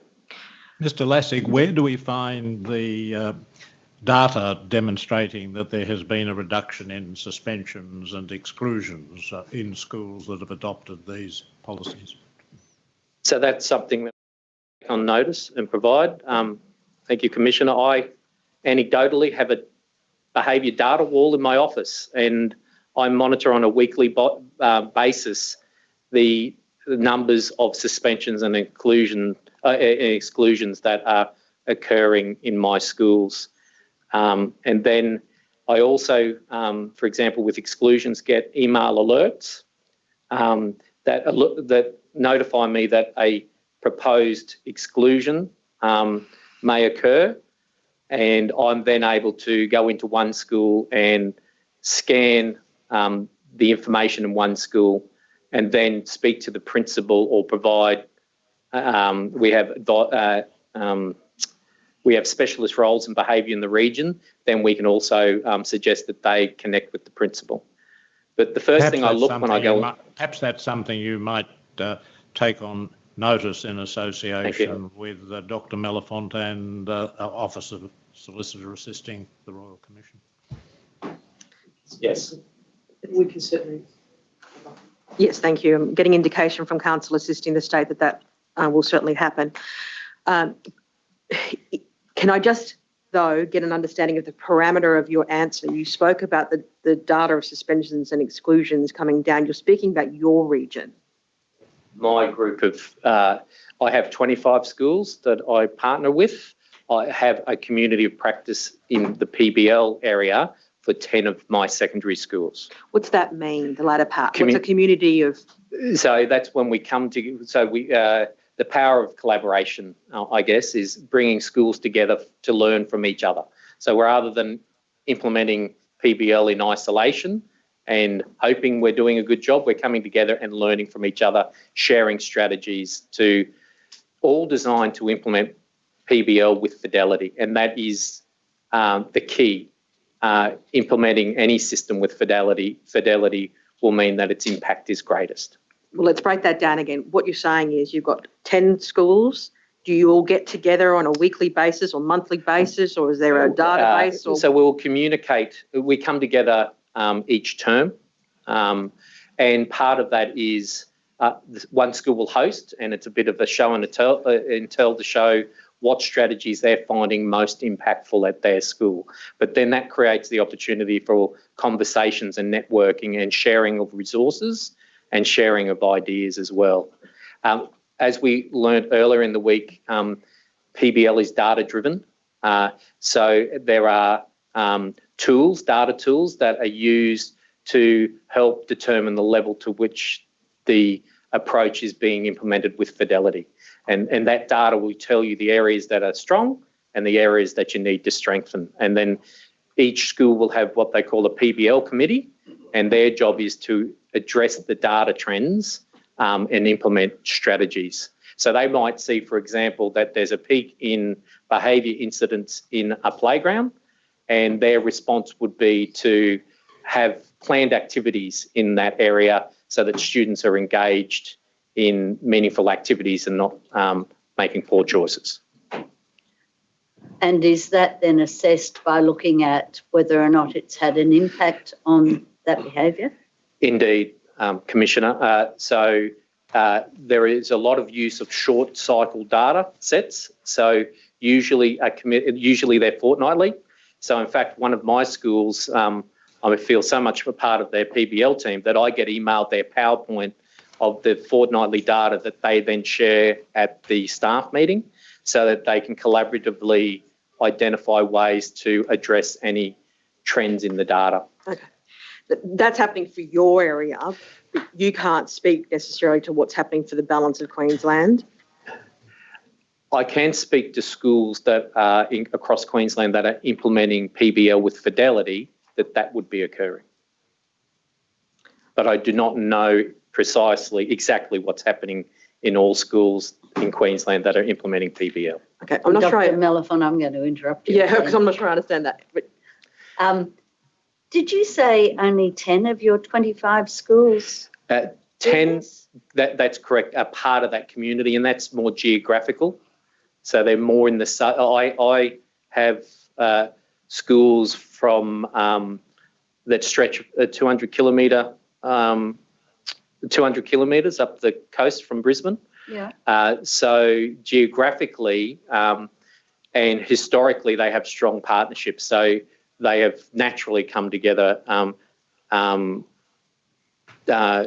a community. But I guess they needed, because of my knowledge and experience and passion around PBL, I probably encouraged that to occur.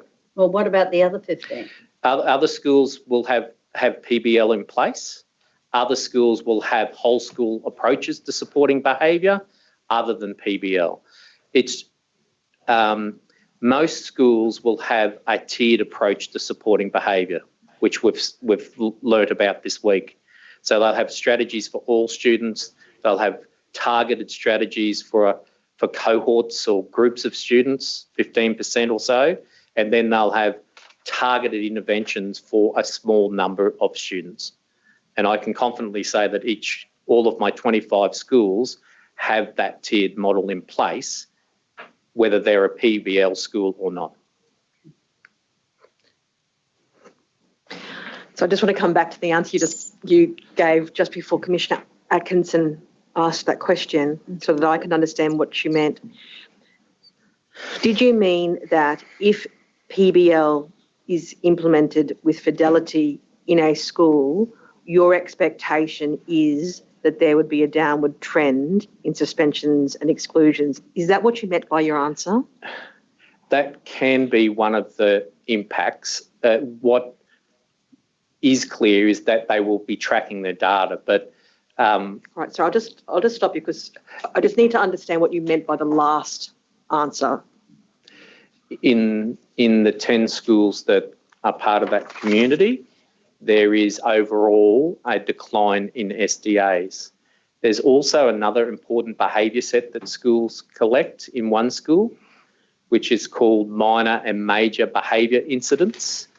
And then if we think about lead and lag indicators, we will normally see the impact of strategies in those minor and major incident behaviour. So minor is usually, each school defines what minor and major behaviours are, but a minor one might be something that is managed in the environment in which it occurs, say in the playground or the classroom. In many schools, a major would be if there needs to be referral to outside the learning environment or the play environment, say to a deputy principal or a principal. Okay. So that is a rich data set to track the impact of strategies. And that's also at an individual student level, that they'll, when we develop individual behaviour support plans and look at the data to support, to monitor the impact of strategies in that plan, we will be monitoring the frequency and intensity of the behaviour incidents to gauge whether those strategies are impactful. Okay. I'm going to come to data again a bit later, but we can work with councillors in the state of Queensland to make sure that we get the full understanding of the data which is currently being kept by Queensland moving forward. So thank you for the agreement to do that. What I do want to understand while you're sitting here now is you spoke about having this data wall. So what you're talking about is within your office you have a computer where you've got data coming in. What I want to ask you is, do all people in your equivalent position across the state have that same data wall, or is it just you? So a data wall isn't as sophisticated as being electronic. It's actually laminated cards on a wall that contain information. So I have two data walls in my office. One is around tracking achievement of students in all of my schools in the subject of English, in years 7 to 9 and prep to 2. All of the assistant regional directors in my region have a similar data wall around student achievement.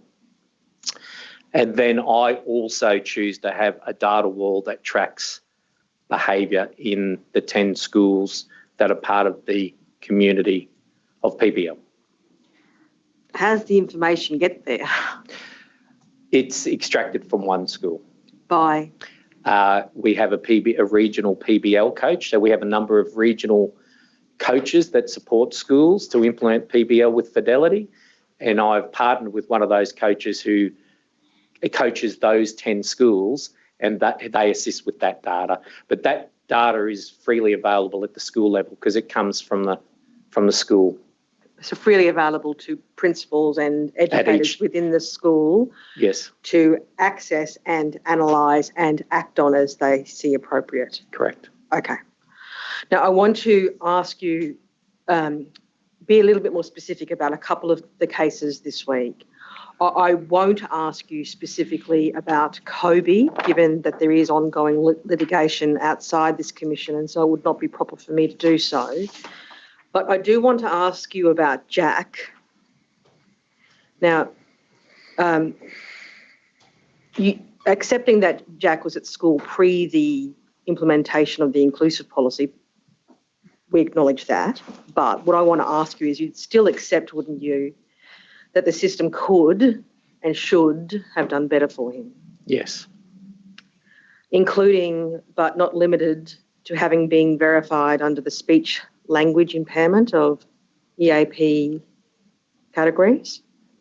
I would not, that's not my area of expertise, so I cannot comment on whether he would meet that verification criteria. Okay. Would you accept here perhaps consideration ought to have been given to it? Somebody should have thought, oh, maybe he comes under the speech language impairment category. I honestly do not know the specific detail about the criteria for speech language impairment to be able to say that he would meet that criteria.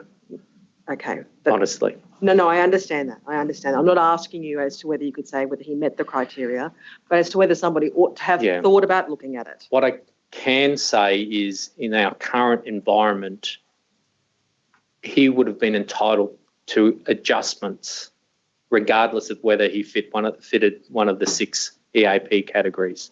So as per our inclusion policy, any student that requires adjustments to access and participate in learning should be provided those and will be provided those. Okay. I want to bring up the statement of Leslie Theodore, which is stat.0080.0001.0013 at paragraph 44.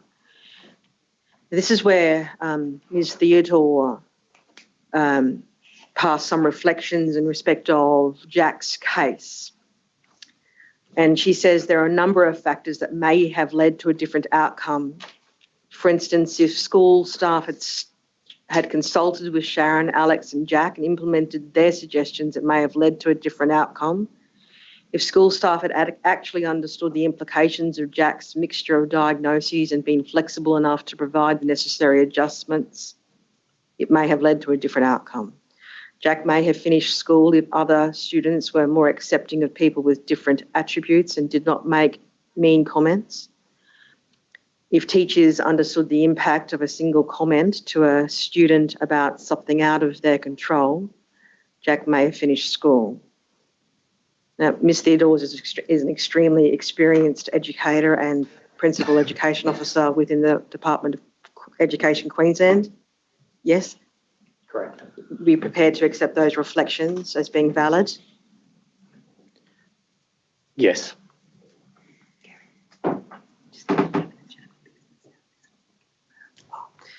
Chair, I'm advised we're having some sound difficulties. Can we adjourn momentarily to fix that issue? Yes, you're coming through loud and clear here. Do you know where the difficulties are? With the interpreters. The interpreters aren't the difficulty. That's where the sound issue is happening. All right, well, we'll adjourn for a very short time to see whether that can be resolved, but we'll resume in a couple of minutes. Thank you. The Royal Commission is adjourned.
The Royal Commission is resumed. Yes, thank you, Mr. Lassick. I'm sorry for that delay caused by the technical difficulty. Dr. Mellifont will resume her questions to you. Thank you for your acknowledgement in respect of Jack. In respect of Yarraka and Quaden Bales, to your knowledge, is it the department's intention to continue to work towards a good relationship with Yarraka to consult, in particular with respect to areas of intersectionality of Quaden's disability with his First Nations Indigenous status? I'm not specifically aware of that because that is in a different region to me. I see, of course it is. If there was a similar situation, I know that our region and our principals would be highly committed to working with that family to not only provide the support that the young person needs, but to play a role in educating that entire school community and possibly other school communities around disability and the impact of bullying. And I think that witness very clearly said that what we need here is education more than anything. And you'd agree that it's that the education needs to take into account in a non-siloed way the cultural background of any given student. Yes. I want to move then to some specifics and understanding funding, and I'm going to step through this quite slowly so that we can all be as clear as we can be. So this is on the topic of funding related to students with disabilities. So to start with, each school gets a core allocation of teachers and teachers' aides for every student. Correct. And that depends on the number of students at a given school. Number of enrolments, correct. Thank you. Then the EAP is used to allocate 75% of additional teachers and teachers' aides in schools. And your statement says 4 students verified through the EAP as requiring significant educational adjustment. Correct. So that is the 4th tier of funding. So we talked about the base funding for every student based on enrolments. The next tier is called Investing for Success, which targets students that require the highest level of support to be successful, and that has a literacy and numeracy focus, and that is based on enrolments. However, there are loadings as part of the methodology, and one of the loadings is disability. Okay, just stop with me here. Yep. I'm going to get to Investing for Success. Okay. I just wanted to put this stepwise in the way that my brain has it I'm organised. thinking the triangle, sorry. Okay, don't worry about the triangle. We're going to work with my brain here. Okay, so you've got the EAP, and it's used to allocate 75% for additional teachers and teachers' aides. In schools, 4 students verified through the EAP as requiring significant adjustment. That's correct. Correct. Okay. Now, does that allocation apply in respect of each student verified through EAP or some of them only? So all students with a disability verified through EAP will be included in that funding model. Okay. Now, your statement, and we'll pull this up, please, stat.0078.0001.0003, paragraph 13.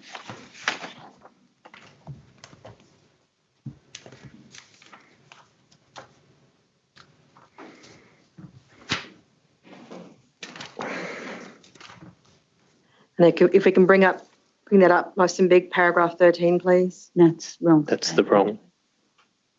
Not the right statement. Wrong statement. Sorry, this is, it's 0078, not 0178. I'll read it again. STAT.0078.0001.0001, and it's at 0003. That's the statement, and a couple of pages down, please. Thank you. Thank you. Now, I just want to focus on the word for in the second line. So your statement says the allocation is for students verified with EAP. But I'm pretty sure I'm focusing on a word. I always tend to do that, but I'm trying to understand. It doesn't mean that the additional teacher and teacher aide is assigned to that student, correct? Okay.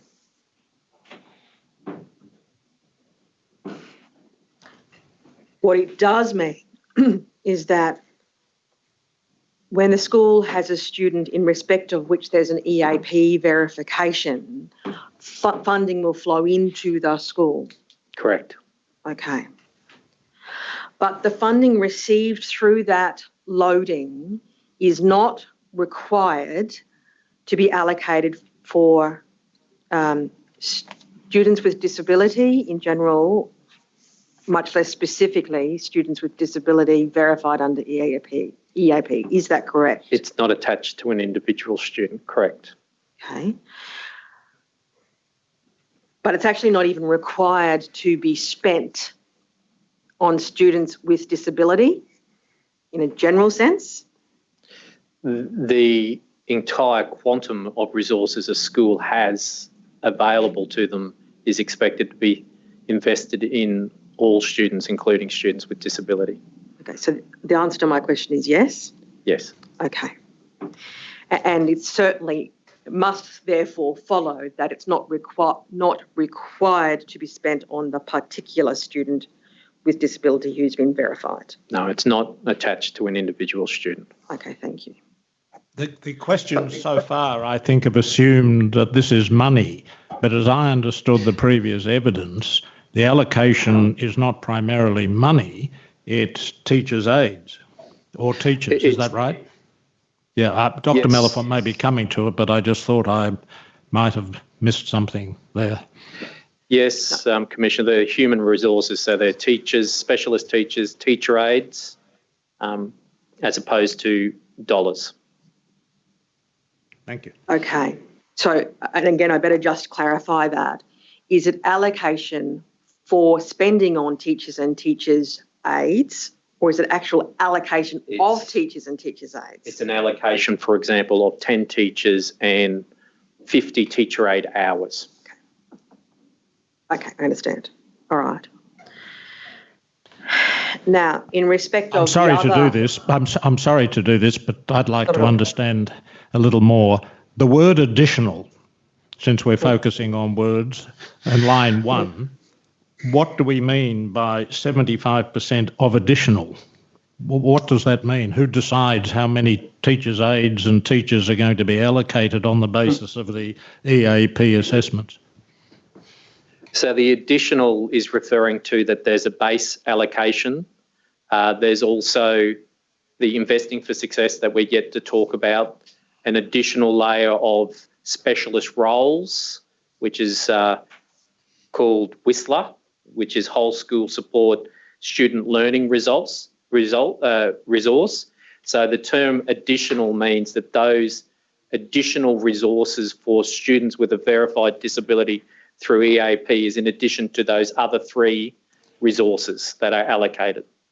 Thank you. And is the quantum of the additional resources uniform for each student with disability who is assessed under EAP, or does it vary according to the nature of the disability, or what? Thank you, Commissioner. It varies based on the frequency of adjustments that a student with disability requires to access and participate. So there are 4, there's a methodology, but essentially across the state that all the profiles, so those adjustments are captured in an education adjustment program profile, and all of the profiles are aggregated across the system and then organised into 4 quartiles. And the third and fourth quartile, if a student's adjustments fit there, would receive a more significant amount of that resource. So it's based on the frequency of adjustments a student needs. And you can provide us, presumably, with the formula.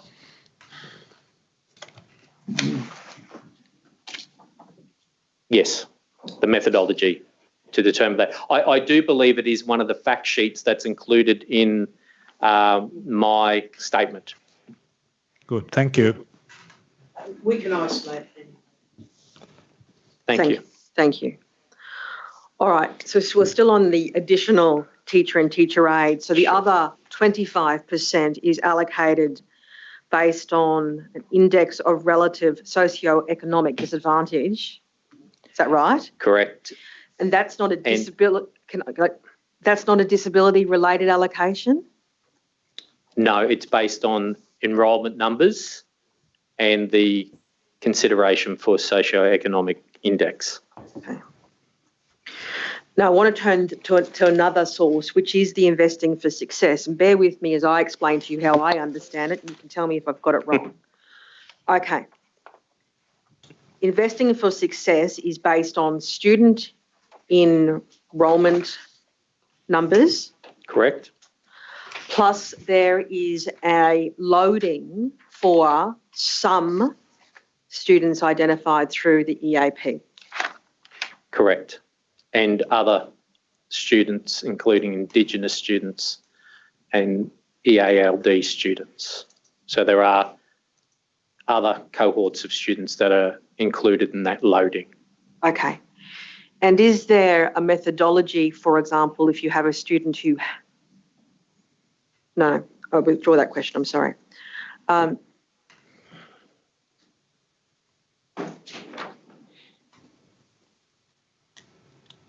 All right.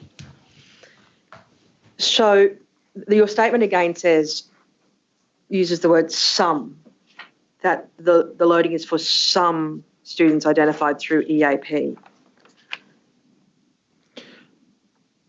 Could you please refer to that? Bring you there. Paragraph 14. If we can bring up paragraph 14, please. I would need to take that on notice, why some is used there. Right. That might be an error, or you need to go and work out whether it's for all students under the EAP or in fact just some. I'll need to go and confirm that. Thank you. Okay. And once again, sorry, and in the context of this, we are talking about dollars here. Under Investing for Success, we are talking about dollars? That's correct. Okay.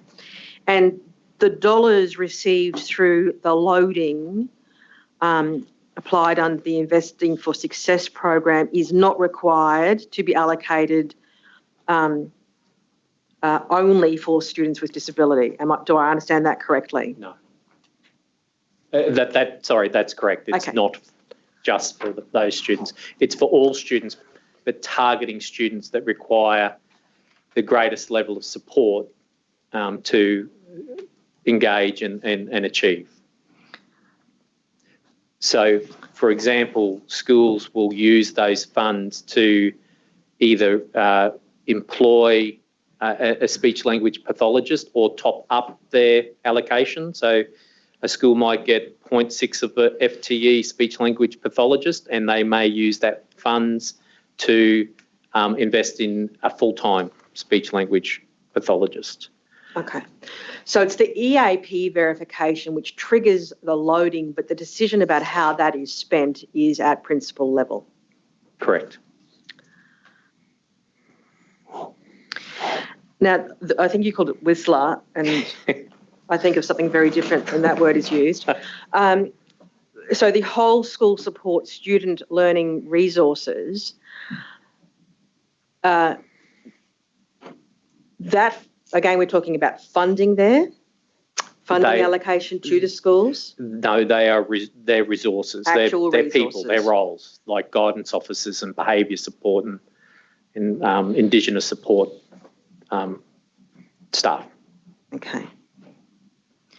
And in terms of the allocation of those resources under Whistler, are there disability-related criteria or considerations? The methodology is based on 80% of enrolments, and then 20% of that resource is based on enrolments with the weighting, what I would call ICSIA, the socio-educational index. Okay. It's the students with disability, numbers of students with disability, EAP are not included in that methodology. Right. I just want to ask you a couple of questions before we break for lunch. Now, we know that the EAP verifies students who require significant educational adjustments in 6 disability categories, correct? Correct. And we know that those categories were transferred from the previous allocation model. You say that in your statement. Correct. What was that prior model? Ascertainment. Okay. And that was a model which was in existence up until approximately 2004, 2005. Correct. That's my understanding. Okay. And so your understanding is that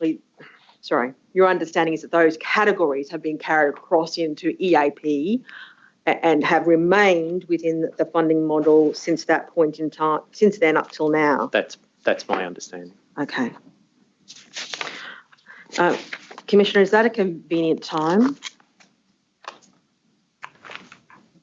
To adjourn until 2 p.m. Brisbane time, do you mean? Yes, I do. And Mr. Lassig will return then, I take it? Yes. Yes. All right, thank you very much, Mr. Lassig. Thank you. And if you'd be good enough to return at by 2 p.m, we'll continue with your evidence. Thank you. And then, Dr. Mellifont, do we plan to have an adjournment after Mr. Lassig's evidence is complete, or do we move directly into closing addresses? We'll be in a position to move directly into closing addresses, but we are, of course, in the Commissioner's hands as to whether a short break is desirable at that stage. All right, we'll work that out when we come to it. Thank you very much. We'll adjourn until 2 p.m. Brisbane time. Thank you. The Royal Commission is adjourned.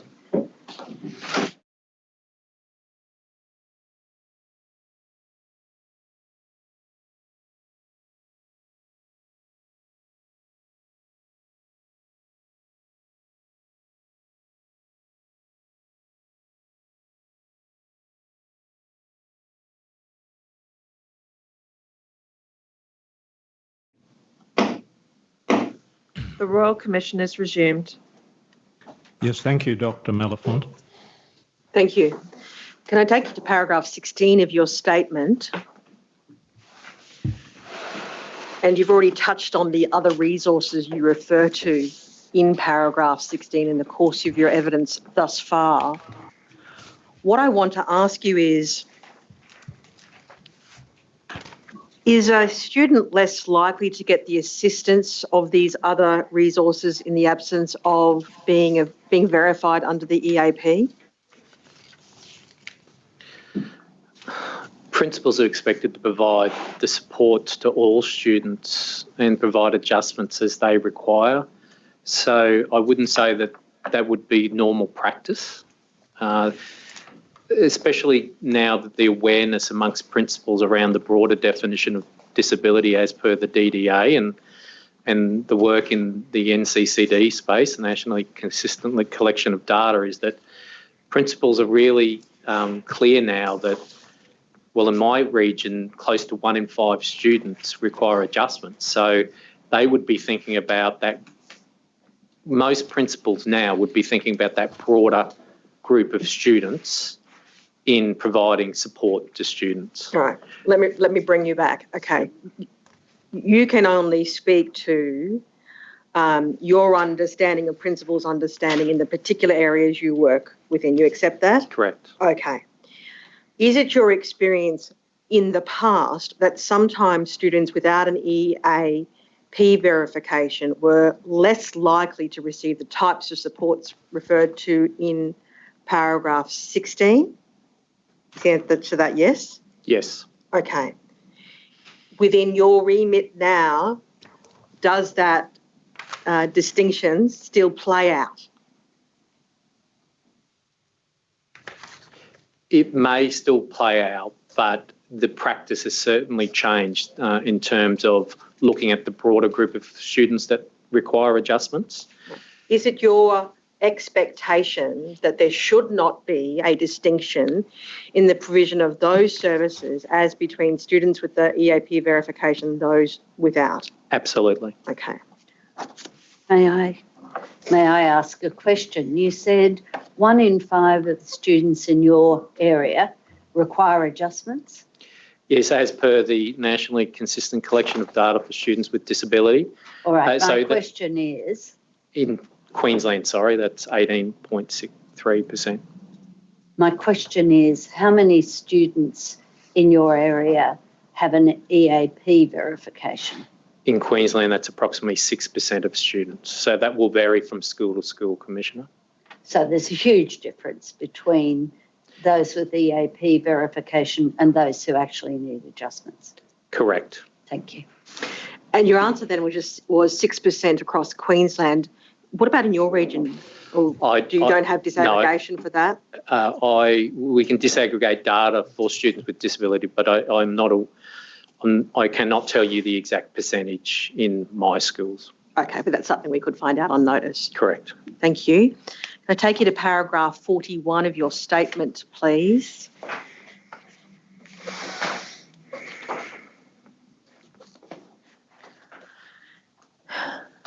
And it speaks about the department's early childhood development program. I'm not going to get into the details of it because we have information before the Commission already. But you observe that that program targets its supports for children who have or are suspected of having, and then you list them out, that they match with the 6 EAP categories. Is that right? They don't necessarily match, but they may have a diagnosis that matches the EAP categories, or they are suspected of having one of those disabilities. So it may not be exact match. Okay, my question was clumsy. I'll ask it again. The 6 EAP categories are autism, intellectual disability, speech language impairment, vision impairment, physical impairment, and hearing impairment. And they're the 6 things we see in paragraph 41. Correct. Okay. And you say that that program targets its support for children who have or are suspected of having one of those disabilities. Correct. So I take it that there's a lower threshold by reference to the term suspected in order to receive that target, to be a target of that program. Is that correct? That's correct. A term that is used in this area is developmental delay. So there mightn't be any specific diagnosis, but there's certainly evidence to show that the young people, the children, are not meeting developmental milestones that might require significant early intervention and support. So what is the rationale for targeting support under that program to those 6 categories? I'm not aware of the rationale, sorry. Okay, so who would you expect within the department would know the rationale for that? It would be within the Disability Inclusion Policy Department, but also maybe part of the early childhood and area of our department as well. Okay. So I want to move into funding resource allocation for students with disability beyond that program. To your knowledge, does the department target allocation of resources to disabilities within those categories in other ways? And I don't need to go back over the loadings. I mean, in terms of what actually gets delivered to the students. Can you rephrase that, sorry? Does the department target allocation of resources to those 6 categories generally? And we don't want to go over all the talk, but in that fourth tier, in the student with disability funding, yes. Okay.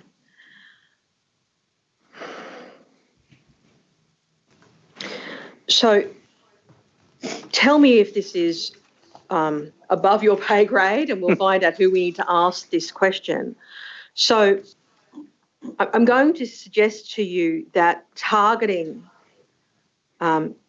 allocation in that way has the potential to operate arbitrarily and unfairly. I'm going to do so by way of an example. Take a child with Tourette's who involuntarily verbalises and lashes out by reason of his Tourette's. Had he done so because of autism, he would perhaps receive more support than in circumstances where he doesn't fit within the category. Do you accept that targeting? I would expect, and my understanding in my schools is that regardless of whether a student has a verified disability in EAP, that we would be providing the adjustments. And we have heard cases this week where those adjustments have not been provided, and we need to do better for all students. But practice right now. Mr. Lassick, this is something about your evidence that I haven't understood, and I'm sure it's to do with my failure to follow. You, in answer to a question from Dr. Malafont some time ago, you said that Jack would today receive assistance, that is, support and adjustments, although he didn't at the time. And you said, I think, that he would receive that support and adjustments, notwithstanding that even with Tourette's he would not fit within the 6 categories. Let's leave to one side the debate about whether he has had a relevant speech impairment. At the moment, I'm struggling to understand, in the light of your evidence, how specific assistance would be provided to Jack currently if he does not fit one of the 6 criteria. In our inclusion policy, it's clear that all students should be provided the adjustments they need to access and succeed in the curriculum.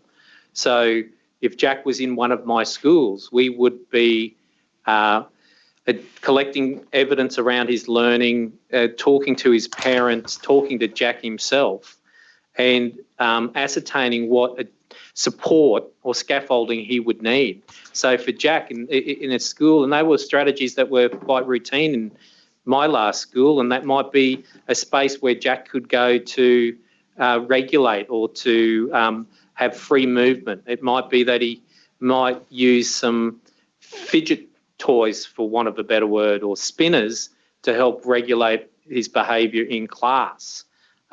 So those sort of adjustments, I'm aware, would be put in place for a student like Jack, and we shouldn't generalise, but they are, a lot of the adjustments we talk about don't require additional resources. They require talking to the student, their parents, specialists, and considering how they're best put in place.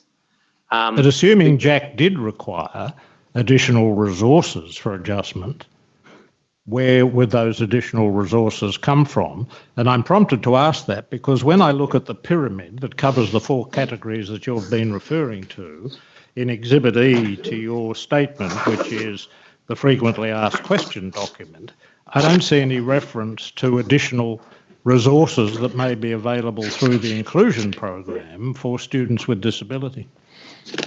So those additional resources could be sourced and funded through the school's budget, or the school could apply to the region for additional teacher or teacher aid time.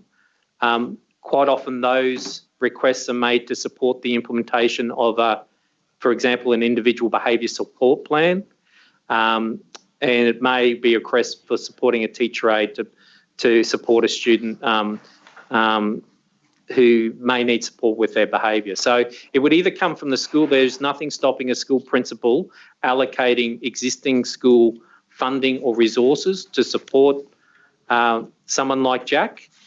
If those resources are limited in the school, then they would go to the region and ask for an additional resource, and those come through the assistant regional director. And then also there would be those specialist roles within the region who can provide some specialist advice around the adjustments as well. So that might be an And on the inclusion basis of the evidence you've given, again, as I understand it, if the school applied and there was some additional resources in the form of a teacher or teacher's aide or whatever, it would be up to the principal to determine where that resource is actually allocated. When it comes to the application for additional resource is very clear about how that resource would be used. And as I referred to before, I wonder about that because I haven't actually seen anything in writing which compels a principal to act in that way. there is a template, and part of the template in our region is to explicitly describe how the additional resource would be used. My involvement in those conversations, I'm not the decision maker, and my conversations with principals is that my belief should be that they, to ensure those resources are used to provide adjustments, they should be to support a plan that has evidence-based strategies that the school team can be reasonably confident will have the impact that they're looking for. And what budget does the decision maker draw upon for these additional resources over and above the pyramid? So, and look, that's not part of my role in the region. So I do know there is a bucket of funding to meet emergent needs in schools. Okay, thank you. Excuse me, I just wonder if I could follow up the chair's question, please, by asking about compulsion, or who can insist that principals act accordingly to use the resources in the way that you've described, or is it their discretion and their decision only? What's the accountability line on that? Well, I guess the accountability is around principals are obligated to meet their legislative requirements and to align their practice with policy and procedure. And I guess within that, there is a level of trust that principals do enact that responsibility. Part of the assistant regional director role would be to have conversations around how resources are being used, particularly for students with disability. The school reviews that we talked about that each school undertakes each 4 years has one area that's called targeted use of resources. So that looks at that the school is investing funds aligned with their priorities, but also aligned with the expectations of the department. And in our region, and what I'm doing on Monday in a regional school is we also have started doing an inclusion scan and assess process, which is designed to support schools to identify how they can strengthen their inclusive approach to inclusive education. And that also has a line of inquiry that looks at how the budget, the finances and the resources are being allocated to students with disability. Thank you. Just need to come back to that template. Okay. Where do we find the documented mandatory reporting requirement for principals up the line through the department so that the department can ensure that the additional funding you spoke of was in fact spent for the stated purpose? If there isn't one, tell us that.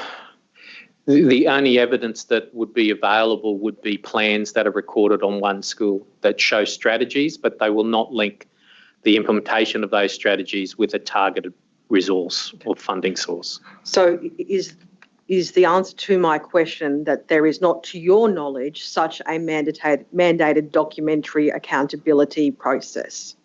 That's correct. That you could specifically track how those funds are being used. There are school audits every 4 years that does track that targeted funding dollars are used for the intended purpose. But we're talking about generally human resources in this case. No, I think I'm lost. I want to know whether, in respect of that you spoke about the template, which speaks to essentially a documentation that the money for the additional the money from the funding for a request for additional funding, has been spent for the stated purpose. Is there a specific reporting requirement in respect of that goes up the department? No, thank you. Okay. And you spoke before about there being conversations with principals, and then you spoke about checks as to investing funds, but in accordance with the priorities of the school and in alignment with the department. Now, on that, the priorities of the school will differ school to school. Correct. Okay. How many principals are there in Queensland? Approximately 1,250. Thank you. How many schools? I know state school principals. States, yes. So that many schools. Yeah, okay.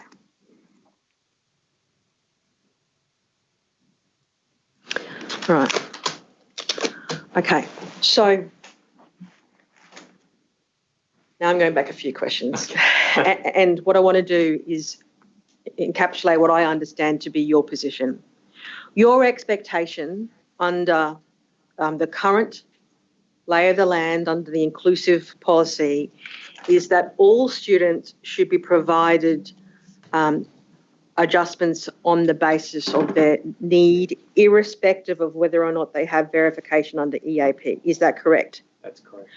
Do you know then why the department makes people, that is teachers, hosers, principals, parents, go to the time, effort, money of getting a verification?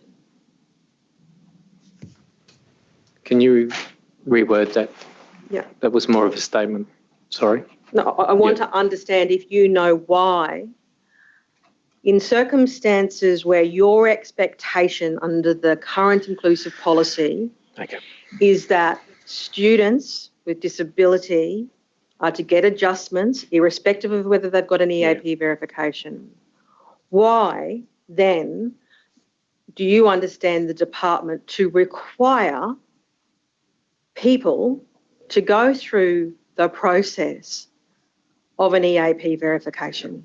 No, I don't know. And I guess the one remaining recommendation of the disability review is around reviewing the resourcing model.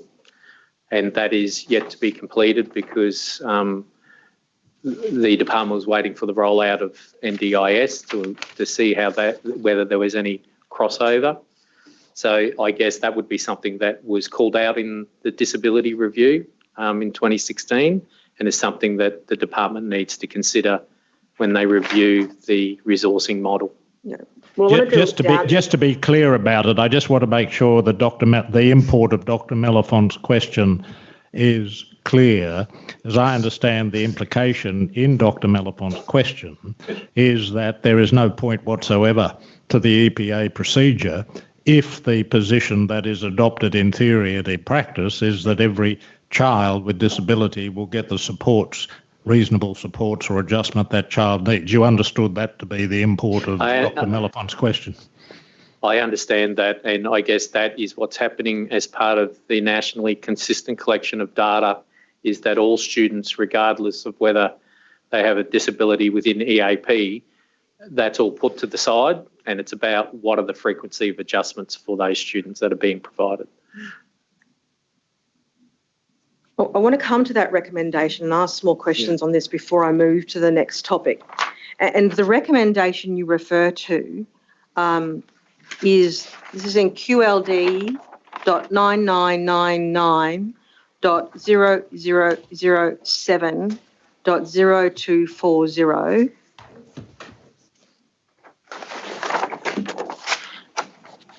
And recommendation 6.3, which is at 0267.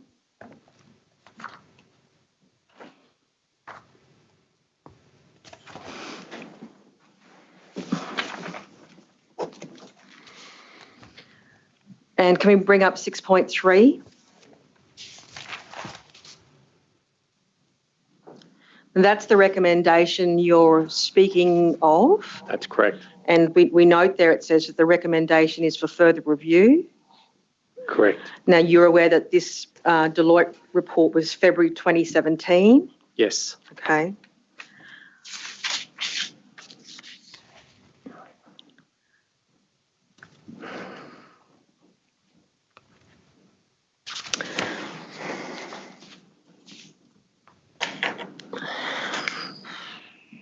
You can't see a need to wait, can you, to get rid of the EAP verification? You, as an educator in your role, sitting in your space, doing what you do every day, there's no need to wait, is there? Ideally, no. We should be doing everything possible to ensure that students with disability are provided with the supports they need, and resources shouldn't get in the way. I guess my understanding, because I'm in a regional role now, I'm not in that system role, is that learning more about the rollout of NDIS and that crossover in and out of the school, what supports were in, what supports were out, as well as some federal bilateral agreements have impacted on the timing of that. And that would be the extent of my knowledge. All right. And who do we ask, so far as you know, in the department to get some more specific answers about how and what they're doing on 6.3? Do you know? That would be Deb Dunstan, Assistant Director General, Disability Inclusion. Okay. Now, I want to bring this question back to you, living and breathing and doing the work that you do each day, and ask you whether you agree with me that these are some potential advantages that might flow in getting rid of that verification requirement, okay? Yes. Parents and caregivers won't have to go and seek to get a diagnosis of their child within one of those diagnoses.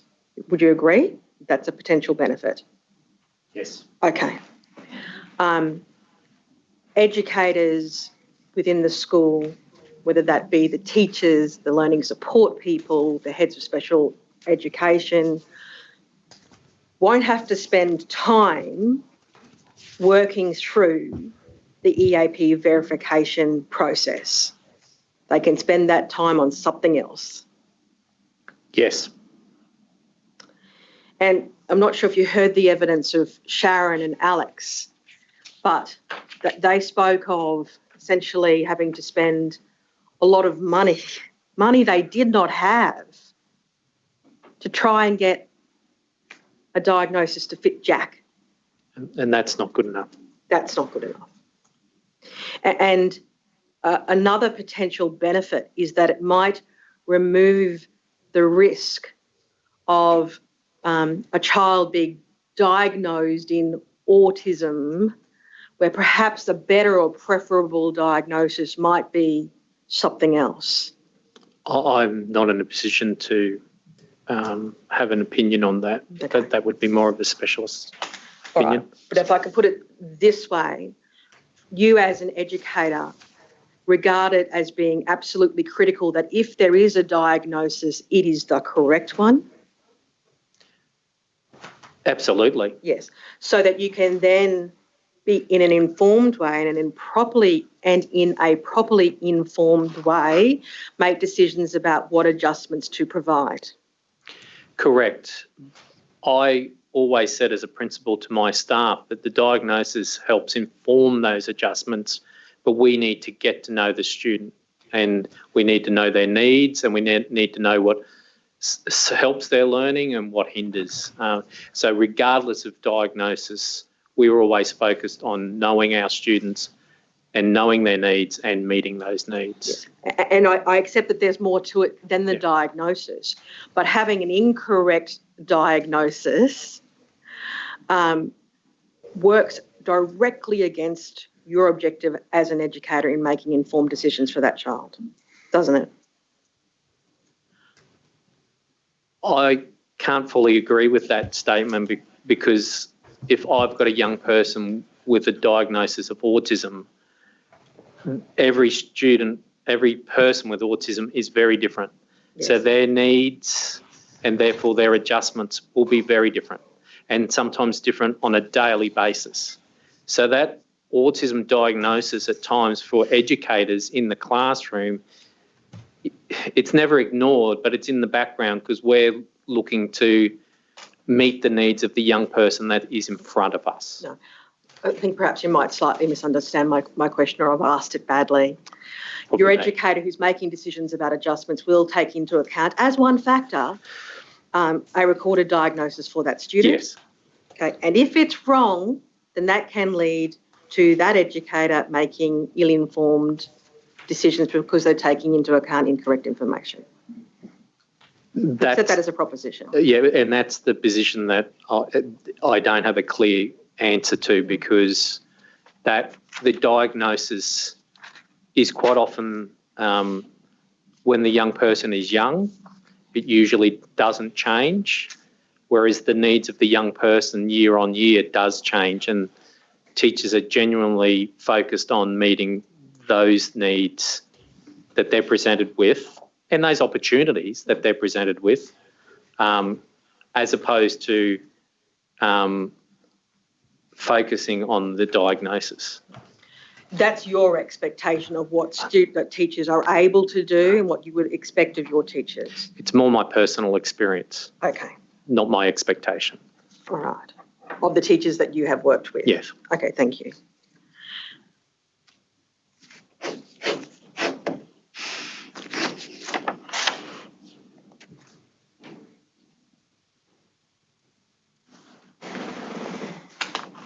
I want to come then to decision making, please.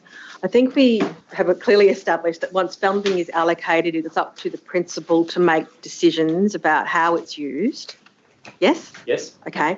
And the departmental expectation and your expectation would be that they're making sound decisions, that it's spent well for the school student cohort. Yes. As a system, we trust our principals to make those informed local decisions.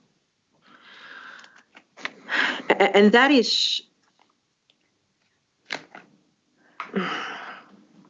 I'll come back to that.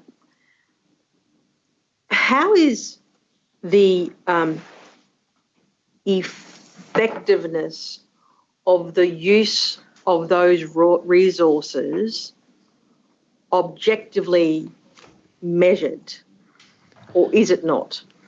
At a highest level, the Every Student Succeeding plan has 4 measures around reducing SDAs, which is suspensions and exclusions, lifting academic achievement as indicated through report card data, so A to E, increasing the number of kids that students with disability that receive a Queensland Certificate of Education, which is a Year 12 attainment level, attainment that recognises 13 years of successful schooling, and also attending full time.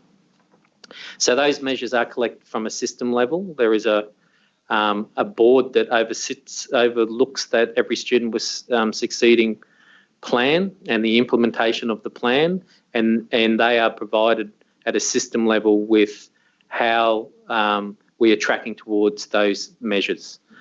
Those are also reported to regions. So each region is provided from Disability Inclusion Branch a report card. So it's quite nice for educators to receive a report card rather than the other way around.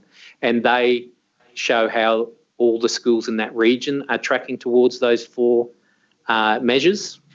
And then at a school level, they are available in one school, but schools may also have additional data sets, and they are provided with a report card that shows the performance overall. So when I say performance, I mean attendance, behaviour, achievement of students with disability using that broader definition. So it's that 18.3% in my region compared to the performance of students without disability. And there's an ARD, and all ARDs across the state will use that data to have informed conversations with principals. Okay, I need to break that down a bit. I know, sorry. Okay, and what I'm going to do is bring up QLD 9999 0007 0450. This is the Every Student with Disability Succeeding. And I'd like, please, it brought up at 0451.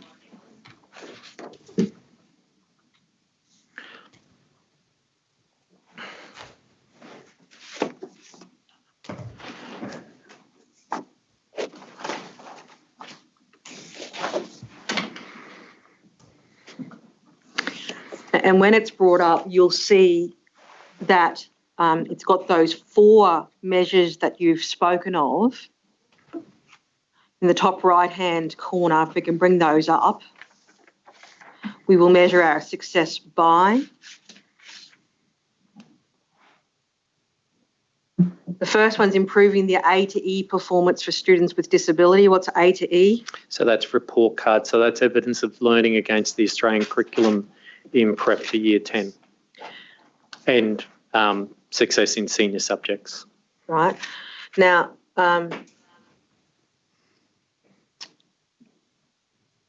does the department measure success by student wellbeing?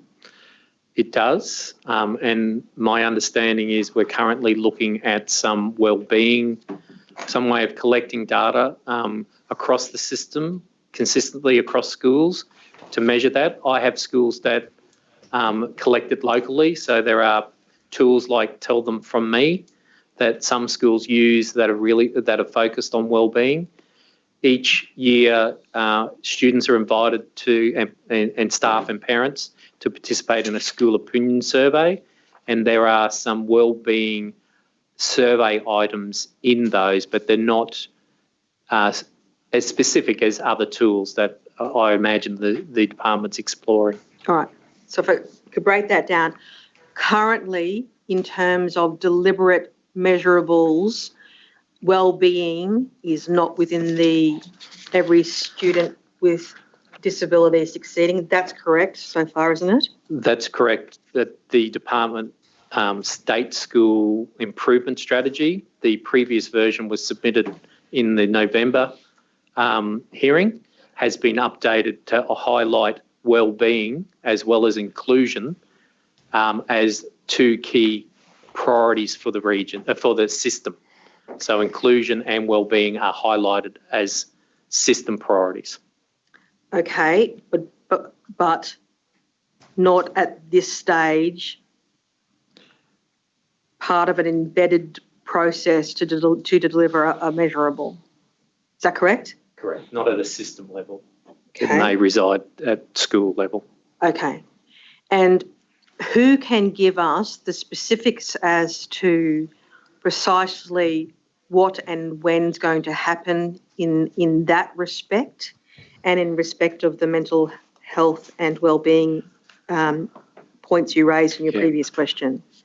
Can I take that question on notice, because that responsibility may reside across a number of branches within the department? Okay. Thank you.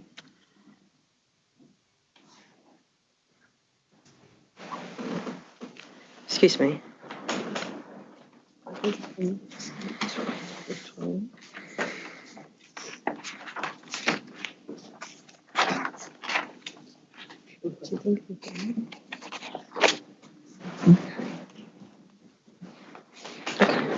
All right, can I take you please to paragraph 48?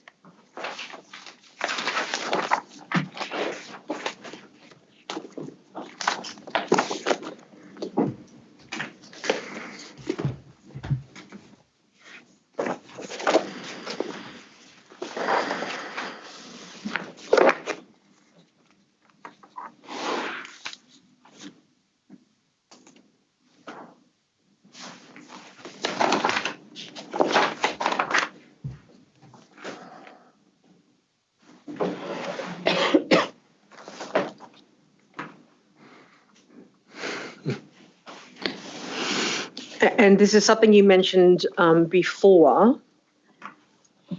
So you speak about the department operating resource allocation models rather than rules. Resources and funding are provided to schools as a pool. School principals, in consultation with their community, have the autonomy to decide how resourcing is used in their school to meet the need of all students. And the department puts trust in principals to make sound funding decisions at the local level, and you made that observation before. You'd accept, just as there are good lawyers and bad lawyers, there are principals who are very good and there are principals who might not be so good. You accept that? The confidence and capability of our principals will vary. Of course. So, and they're operating within a current system which appears to place some emphasis on the EAP verifications. Yes. Okay. And would you accept that that current system might influence the way in which principals go about the way in which they allocate resources? My experience, and I'm calling back on my experience as a principal, I would often look at the quantum of resource I had and then would make sure that they were allocated in a way that met the needs of all students in my school. And I would try to do that in a transparent and collaborative way. And I would also try and involve my parent body in that through a school P&C or a school council. I'll return to the question because I understand you answered it from the perspective of what you would do and how you would see it, but you've been in the system for a long time. Okay. Do you accept the proposition that a system which appears to place emphasis on EAP verifications might influence the way in which principals make their decisions about how to spend money and allocate resources for students with disability? Yes, it may. Okay. Now, in terms of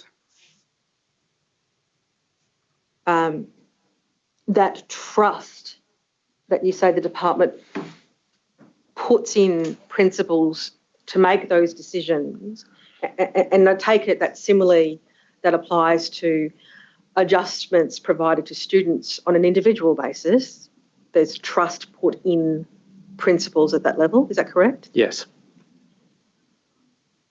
I want to understand with some precision the support that the department has in place in respect of that trust which it places in principals. Very badly asked. What exact training do students with principals receive on a mandatory basis in respect of education of students with disability? Just to clarify your question, is what training do principals get? Yes. Okay. So there is, there's online training available, but also, and that's through the DSE, it's on the NCCD website. But just pause there for a moment. But there's no mandatory requirement within the department for principals to do that? But what is mandatory within is to do code of conduct training, and ethical decision making is a key part of that training. And there are examples within that training around ethical decisions around the allocation of resources. Right. Okay. So firstly, your answer was missed because we spoke over each other, but sorry. It's okay, I can go back. The online training is not mandatorily required by the department, correct? No. And not tracked by the department, correct? Yes, a register. Oh, the online training? Yes. No. Okay. All right. Now, I understand that principals have to do code of conduct training. I understand that they have an ethical decision-making component with respect to that. Is there specific focused training in respect of that on educating students with disability, decisions about adjustments, decisions about funding and resource allocation. There isn't specific training, but there are fact sheets and resources to support and online information. But those topics are quite often embedded in what we call principal business days. So when principals come together in a region or in a cluster, there's a professional learning focus. So the Assistant Director General, Deb Dunstan, and myself have presented at those days across the regions. That work continues now that I'm in a different role, and they are very much targeted around the implementation of the inclusive education policy. They may touch on adjustments, but they would not go into great detail in terms of how those adjustments and the nature and frequency of adjustments. All right. I'm mindful of the time, so I'm going to ask this. Insofar as training is provided to principals in whatever form, there would be documents available within the department that we could ask for and receive. There would be examples of agendas that have topics of professional learning included in those agendas, yes. And anything else in terms of a documentary trail about that training? There could be PowerPoint presentations, for example, that would show what themes have been covered in the professional learning. And is the state prepared to take those issues on notice? Thank you. The list is getting long.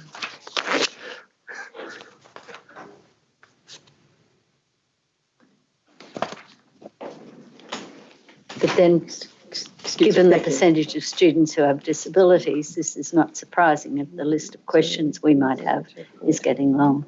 Correct, Commissioner. I wasn't being political. Oh, no, I'm sorry. No, I'm sorry about that.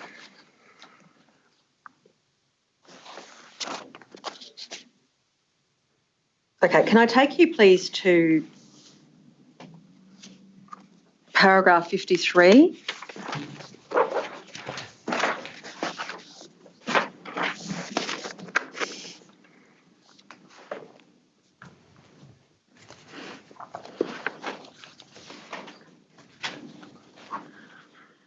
And this might fall within the earlier discussions about the data that's available from the department, which will be the subject of further follow-up with you and the state. But you speak about principals in consultation with their ARD, which is Assistant Regional Director, thank you. Track the impact of funding and resources for students with disability through the monitoring of progress towards the 4 measures outlined in the Every Student with Disability Succeeding Plan, which we've just gone to. What I want to understand is the next sentence. Just wait for it.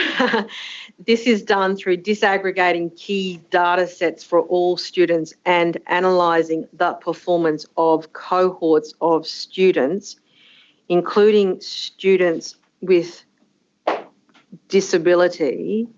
So first question, are the key data sets the 4 measurable outcomes that we've just taken you to in the Every Student with Disability Succeeding Plan? Yes. Is that data capable of disaggregation for First Nations? Yes. Is it capable of disaggregation for culturally and linguistically diverse students? No. Is it capable of disaggregation by type of disability? Yes. Thank you. There you go. That was faster than I thought. Okay. Start again. All right. What training is given to principals about how to disaggregate and interpret data? That's primarily the role of the Assistant Regional Director. So I would be involved every time I'm in a school. I would model a data conversation.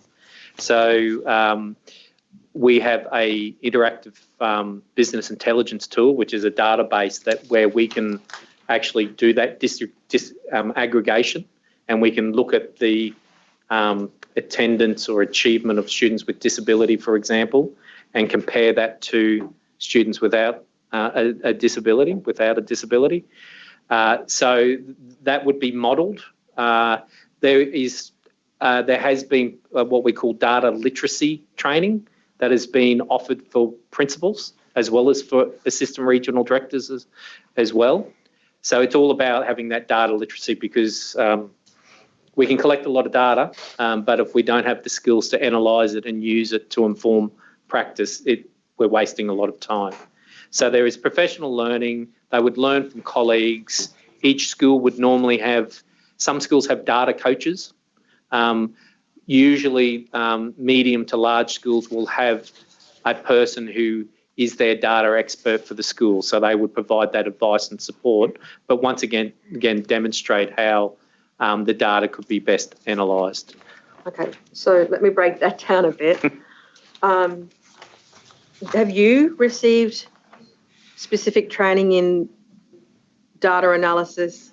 Yes. You have? As an assistant regional director, yes. Okay. Is it compulsory for assistant regional directors to receive data training? It has happened in a way that every assistant regional director has had that training. Right, okay. Revisit my question. To your understanding, is it compulsory? Because, sometimes people leave jobs. No, no, it's not compulsory. Not compulsory, thank you. Okay.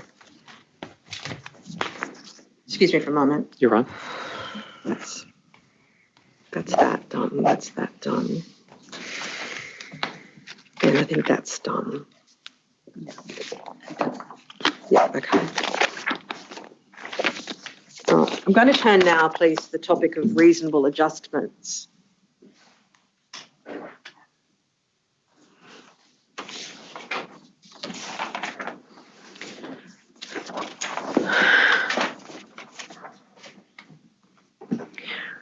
Now, who is it that decides whether a student gets an adjustment or not?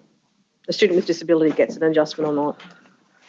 It's a collaborative decision, because usually it's not one person in isolation making that decision. So the classroom teacher is critical and would have a large input into which adjustments. Then specialist teachers would provide input, and then deputies and principals. Okay. Now, your statement speaks about, says that a teacher may consider whether adjustments have been enabled to access to the curriculum. Could you please provide? Yeah, I will. I'm sorry. Thank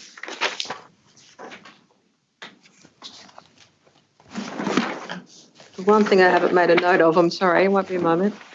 While you're looking for that, could I ask, you listed the various members of staff who might have an input into adjustments that might be made. What about parents and children? Oh, absolutely. So, and sorry, Commissioner, I should have started with that consultation with parents and, when appropriate, students are usually the starting point of those decisions. When would it not be appropriate to have a conversation with the child? Some students who may have significant disabilities and may not have spoken language, and there's ways that we can give them a voice to participate,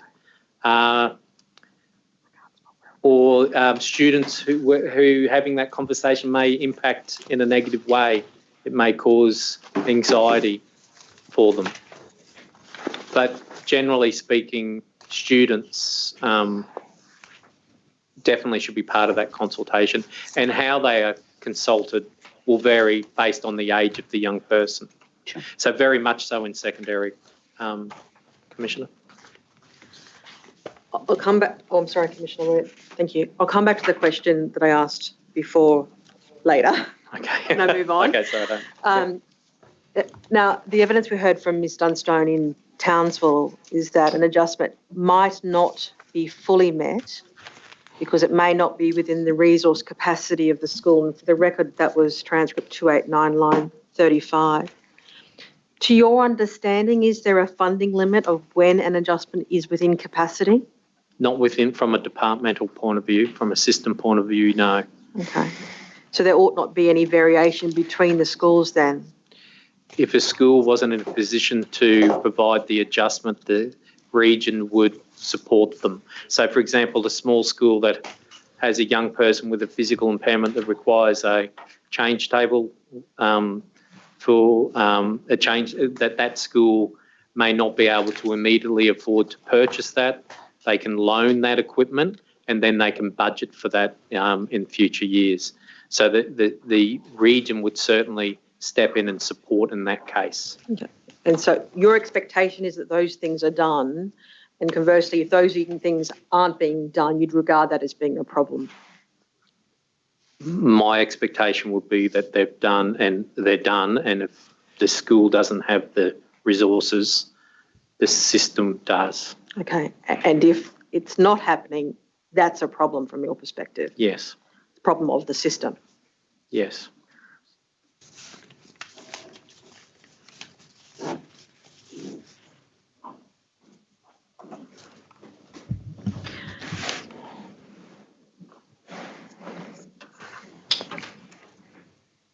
Mr. Lassig, before we finish, I would like to ask you some questions, so perhaps while there's a hiatus.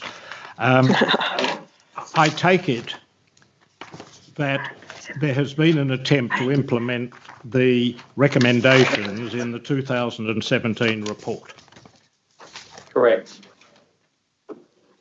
Recommendation 4-1 of that report, page 62 of the single space version, is a recommendation that the department should ensure that legislative requirements are translated into accessible guidelines, the support available to principals to navigate this area, including access to inclusion and coaches and training, should be promoted widely and expanded. So that has been implemented, as you would understand it, by the inclusion policy, which says that the resources that take a principal to the disability standards should be made available, and they are in fact available on online e-learning modules. Is that how that works? That's correct. There are also fact sheets available. Sure. Yep. And that are in more accessible, that are accessible for principals. So they're produced in a way that principals can understand their obligations or understand the relevant procedure or policy and how it applies to their... And that depends upon the principals actually accessing this material.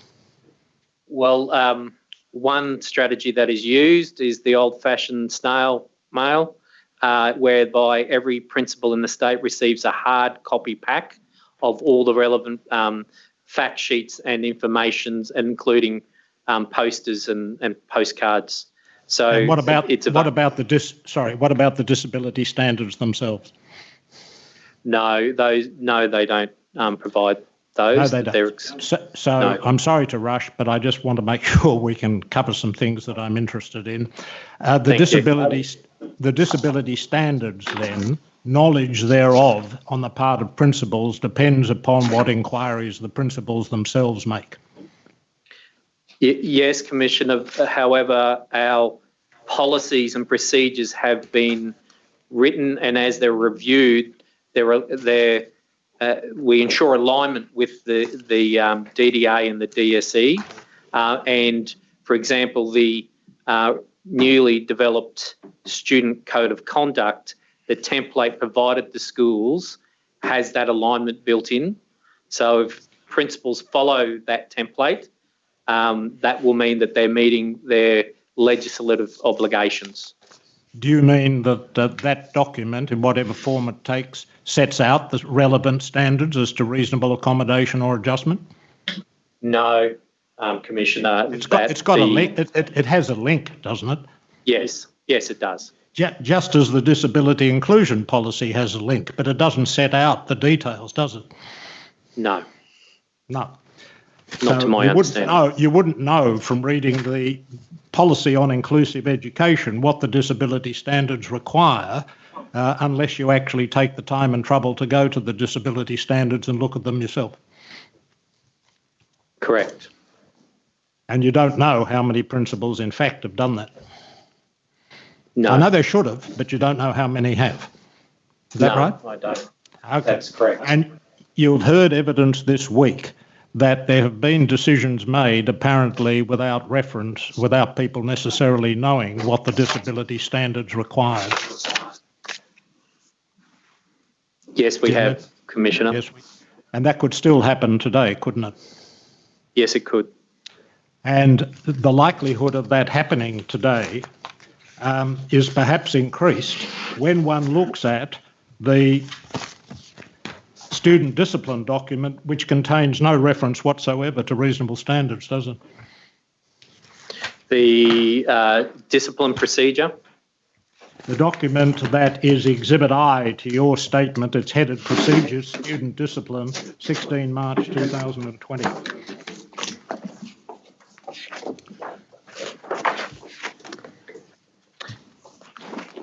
I would need to look at that very carefully. Please do, and I don't want to get you to agree to something that you haven't had the chance to look at. Yep. And I have not had a chance to look at these documents to the extent I would like, but as far as I can tell, there's no reference to reasonable adjustments in that document. And there is reference, however, as to what principals must do, and there's a lot of reference to misbehaviour, disobedience, and so on and so forth. And I just wonder, and perhaps this is something you might take on notice, how anybody reading that document would know that you should not suspend or exclude a student with disability without first ascertaining whether the law had been obeyed by the appropriate adjustments or support being provided in accordance with the disability standards. That's a suggestion I'm making to you. I'm not asking you to respond now, but I'd like you to take that on notice and to provide a response in due course. Thank you, Commissioner. Thank you. Thank you, Commissioner. I'll be about another 10 to 15 minutes on just a few more points. Okay. In respect of individual support plans for students, is there a single way in which these are to be done, that is a precise process across Queensland giving guidance as to how it's to be done? There is guidance, but there isn't one template and one mandated way for that to occur. The consistency comes with that they are expected to be uploaded in one school. So there is an individual learning plan tab in one school. And within that can be completed. Some schools may complete it in one school, whereas some schools will have their own school-based template and then upload it to one school. So again, that's the expectation. Is there an obligation on somebody to review them? The obligation will be on the principal, but as AOD, particularly in circumstances of suspension pending exclusion, I will go into one school and I will seek out any available plans around supporting learning as well as supporting behaviour. Okay, but so far as you're aware, no written mandate requiring ARDs to do that. Is that correct? No. You agree with me? Yes. Thank you.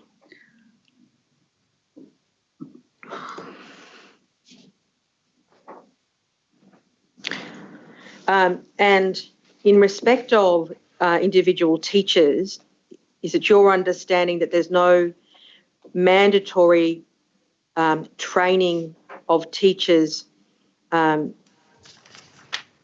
areas related to teaching students with disability? No mandated training.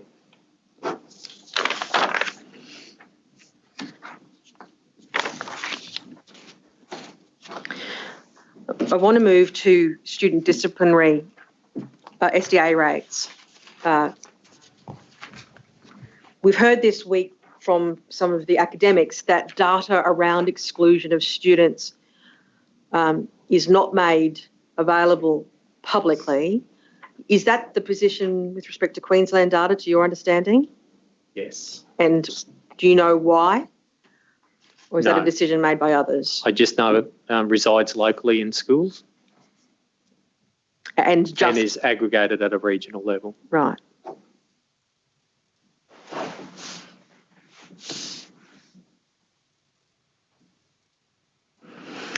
Now, to take you to paragraph 78, please, of your statement.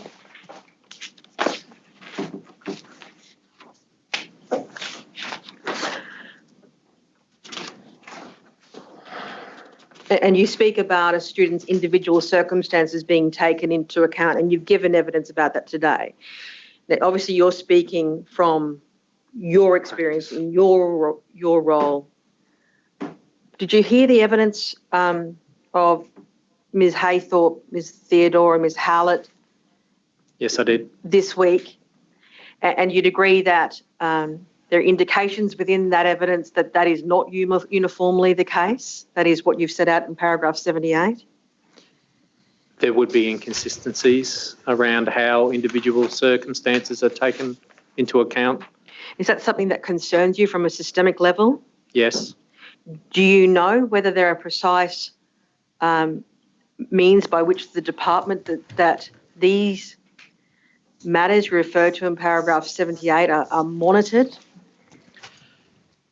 The role that I'm in at ARD would be the main monitoring mechanism. So ARDs get an email alert when there is a suspension pending exclusion. So that means the principal hasn't made the decision to exclude.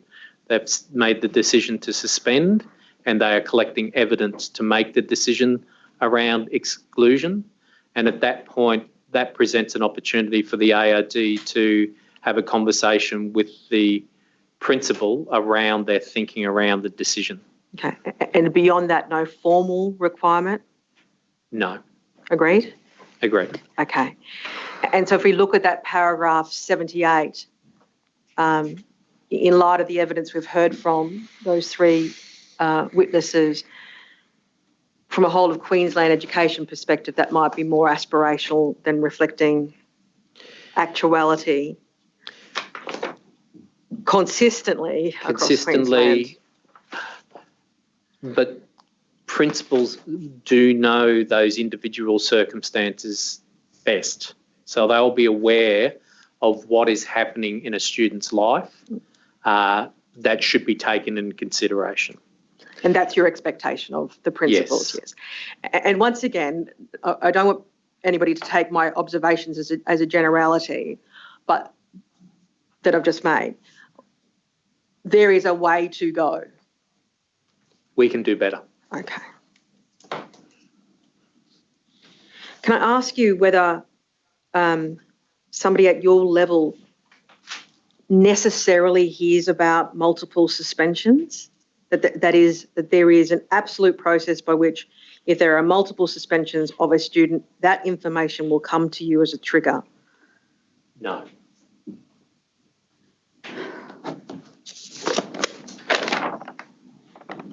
And in your experience, if a student has been through multiple suspensions, that can sometimes create a heightened risk of disengagement totally from education.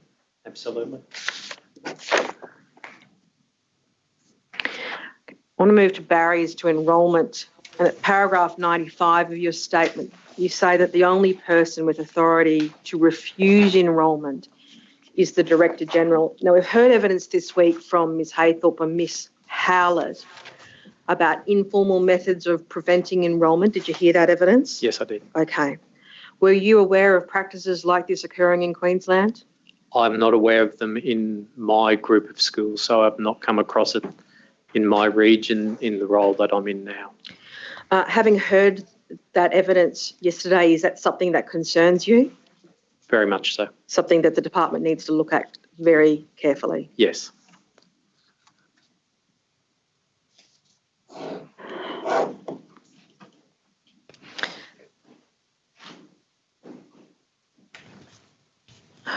Excuse me.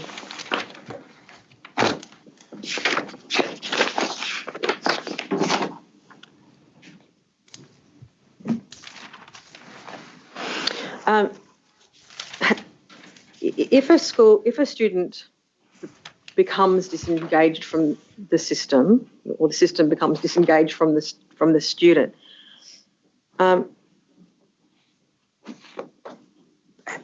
does the department track where they are? So we have, each region has, well, I know my region has, and I understand that each region has what's called an engagement hub, which will monitor attendance of students and will identify any students that have not been attending school or have left the school and indicated they are moving to another school and have not arrived. So that engagement hub will identify those students. We'll try and connect with the families. Sometimes that is difficult. We'll connect back at the last school to see if they have any awareness of where that child may be. Just want to give you a specific example. In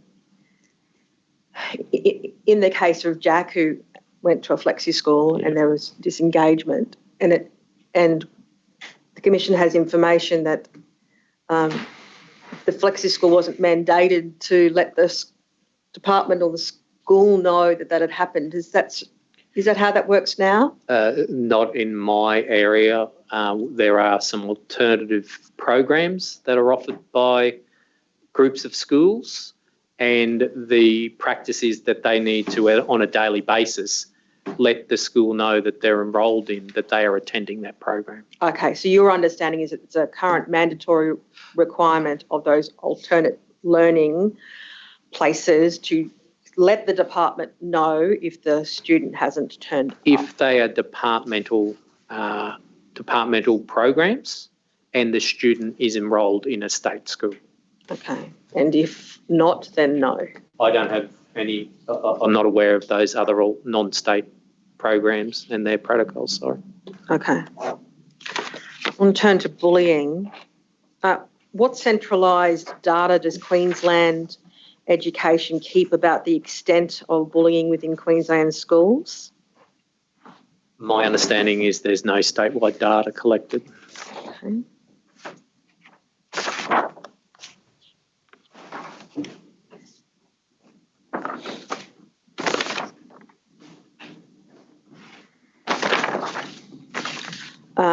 Okay. And does, to your knowledge, the department keep data on children who are in a part-time enrolment or a part-time arrangement, even an informal one? That the system doesn't have system-wide data. To address that, and as part of the response to the disability review, we conducted a audit of randomly selected schools because to get a sense of the scale of which that was happening. And then what we learned from that audit was considered in the guidelines that have been released this year around part-time attendance. Okay. However, across the system, my understanding is we do not know how many students are engaging in a part-time attendance arrangement. Do I take it from that answer that what the department ascertained was worrying enough to need to take action for more proscriptive and prescriptive measures around part-time attendance? Yes, and that was part of a recommendation from the disability review, if I recall. So currently, is there, to your knowledge, a mandate or mandated requirement for schools to record, say, where a parent is asked to pick up a child early from school? That would only be recorded if that is part of a formal part-time arrangement plan, and it's within that plan it would indicate that the student has been picked up at a certain time. But that plan is, my understanding is the plan is only required if the part-time arrangements will extend beyond 10 weeks. Right.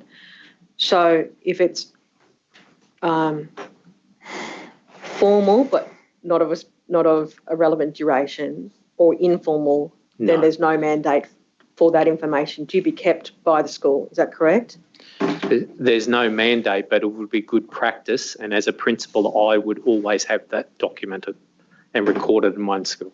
Is there, to your understanding, a requirement on people at your level to seek out and review and monitor such behaviour? So with the new guidelines, should there be a part-time attendance program for longer than 10 weeks, that plan is sent to the ARD to endorse. I have received some plans and I have also provided feedback on those plans. Okay, but beyond that, no mandatory requirement on ARDs? Well, there's the expectation that ARDs endorse and are aware of any plans for longer than 10 weeks. Yes. So I think the answer to my question is yes. Yes. Okay. Finally, restrictive practices, and we're just obviously starting this topic, and there's a lot more to be done. But for today, your statement refers to a new policy for Queensland schools for restrictive practices. What prompted the need for this new policy, to your knowledge and understanding? Recommendation in the disability review. Is there data being kept now in Queensland regarding the extent, nature and use of restrictive practices? No, but there is, I understand, a build happening in one school that will enable the recording of the use of restrictive practices. Okay, what's that mean?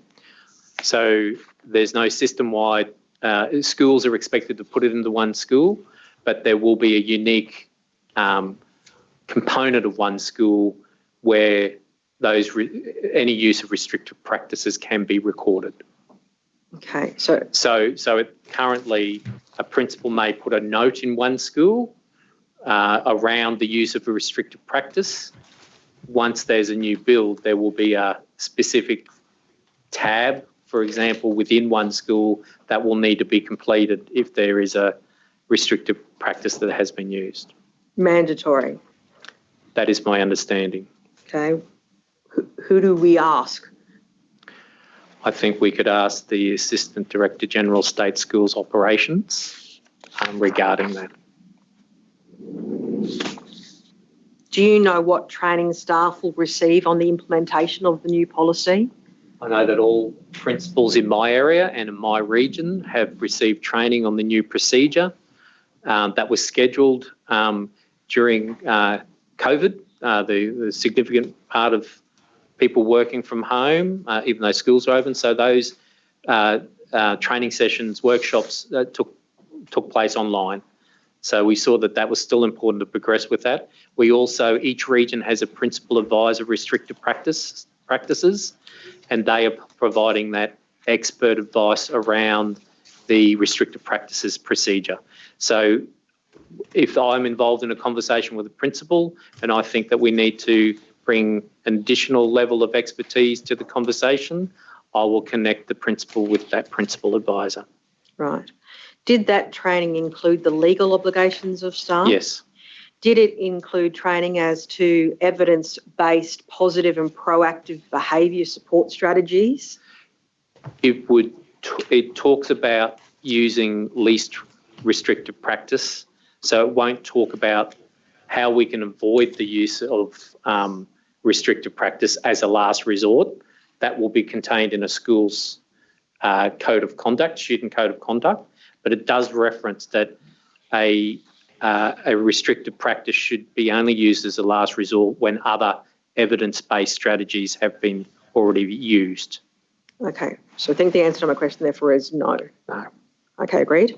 Agreed.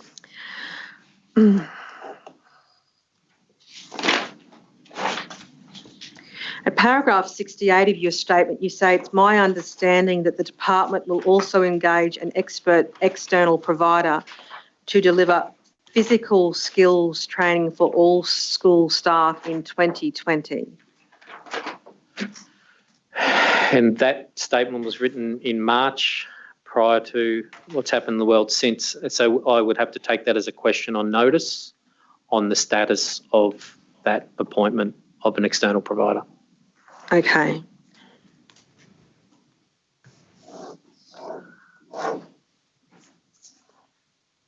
I'm going to take you to reporting, oversight and accountability with respect to restrictive practices and the new policy.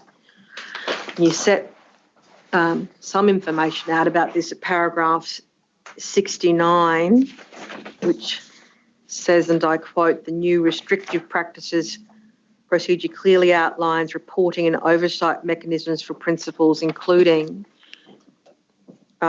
if they have a reasonable belief that a restrictive practice used by a staff member was not appropriate or not compliant with the procedure, the principal must, as soon as practicable, example within 24 hours, provide details of the incident to the principal's supervisor or delegate, and must record details of the restrictive practice into one school." As to 69 paragraph B, does that record trigger an alarm above the school, say at your level? No, but A does. So the principal would report that to the assistant regional director. Okay. And A's only triggered if the principal identifies that he has a reasonable belief that the restrictive practices was not appropriate or not compliant. My understanding is the new build, the update of one school will include an alert, but we may need to take that on notice to confirm that. Okay. Can I have paragraph 71 up, please?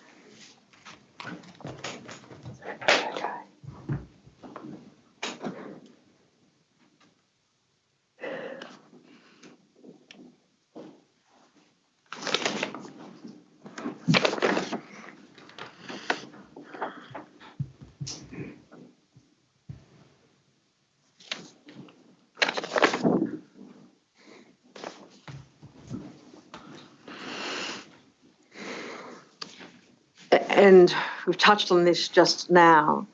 Principals are responsible for ensuring all policies and procedures are implemented appropriately, including those related to restrictive practices. There are additional layers of support and oversight in place through the system of supervision at the regional level to ensure compliance.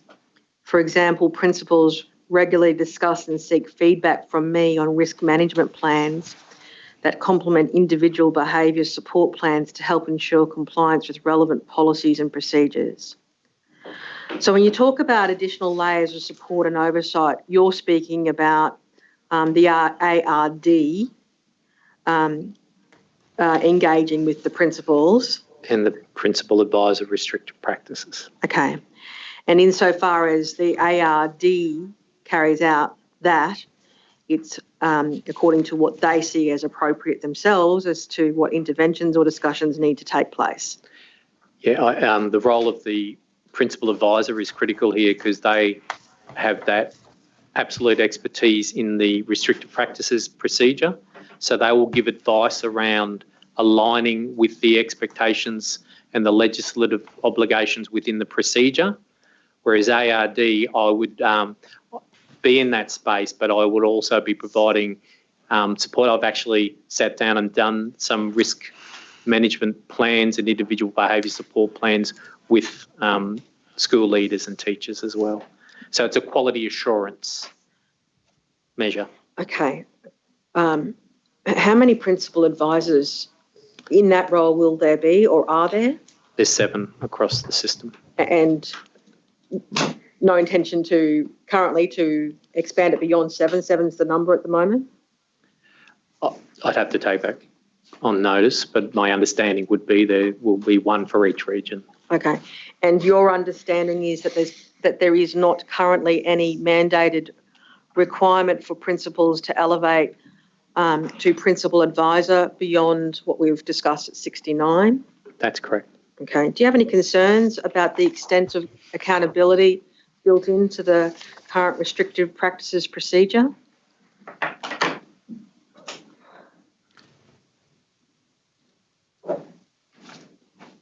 I have trusting relationships with my principals. They are they regularly think out loud with me. So I am confident with my principals that if they need advice or they're not sure about actions, that they would run their thinking by me. So that's not mandated, but that is the practice that and the process, I guess, and that we have in place with my principals. All right. I understand your confidence. I'll ask my question again, though. Do you have any concerns? This is Queensland-wide, this policy. Do you have any concerns about the level of accountability, reporting requirements in that procedure? Currently, yes. I'm confident that once the reporting, the mandatory flagging of the use of a restrictive practice is in place, that then there is a trigger then that the ARD would always be involved in those situations. I'm not sure I understand that because as we've gone through in paragraph 69, 69A only triggers if the principal forms a reasonable belief. What if it's the principal who's used the restrictive practice? Is that a concern? That would mean that it would still need to be reported, but that may impact on, well, I can only talk about my principals and my relationship. I would be confident that my principals would still report within 24 hours if they were involved in the restrictive practice. The wording there is a restrictive practice that's not appropriate or not compliant. Who has ownership of this policy, its implementation, its enforcement within the department? My understanding, it would reside in state schools operations. Thank you. Commissioners, I have no further questions for Mr. Lassick. Thank you very much. I'll ask commissioners if they have questions, and we'll, I'm sure, all bear in mind the time, which is steadily moving on. Commissioner Atkinson. No, thank you. I've asked all the questions I want to ask during the hearing. Thank you. Commissioner Mason. No, thank you. Commissioner Galbally. No, thank you. Thank you. I only have one more question, perhaps one and a half.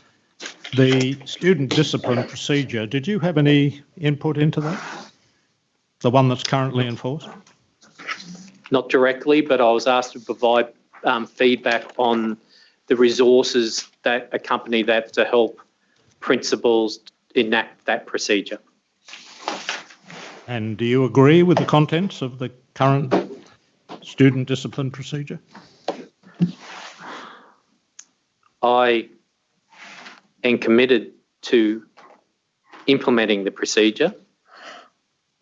I don't have a strong, well, I believe and I trust the officers who developed that procedure, and it was based on international and national research and was considerate of our legislative obligations.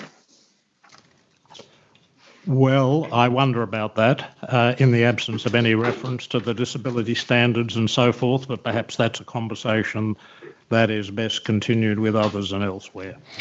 Thank you very much, Mr. Lassick, for coming to give evidence. I appreciate you've been in the witness box for a long time, and I appreciate, and the commissioners appreciate, your assistance today. Thank you very much.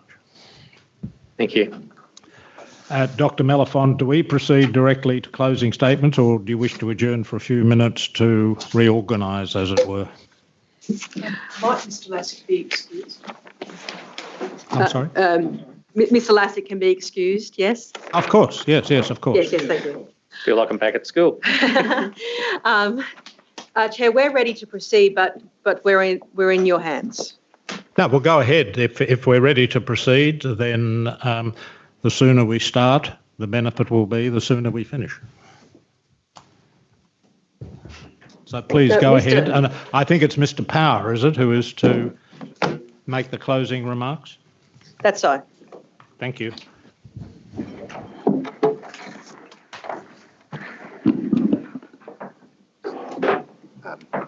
Commissioners, could I deal with some administrative matters before moving to the Council Assisting's closing statement?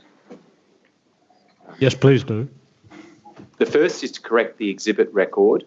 The statement of Mr. Chris Lassig should be marked Exhibit 7.174 rather than 7.173, and the annexures to his statement therefore are 7.174.1 to 7.174.15, and the additional materials that have not yet been tendered and are located at Tender Bundle Part D, Volume 4, at tabs 1 to 27, be marked Exhibits 7-175 through 7-198.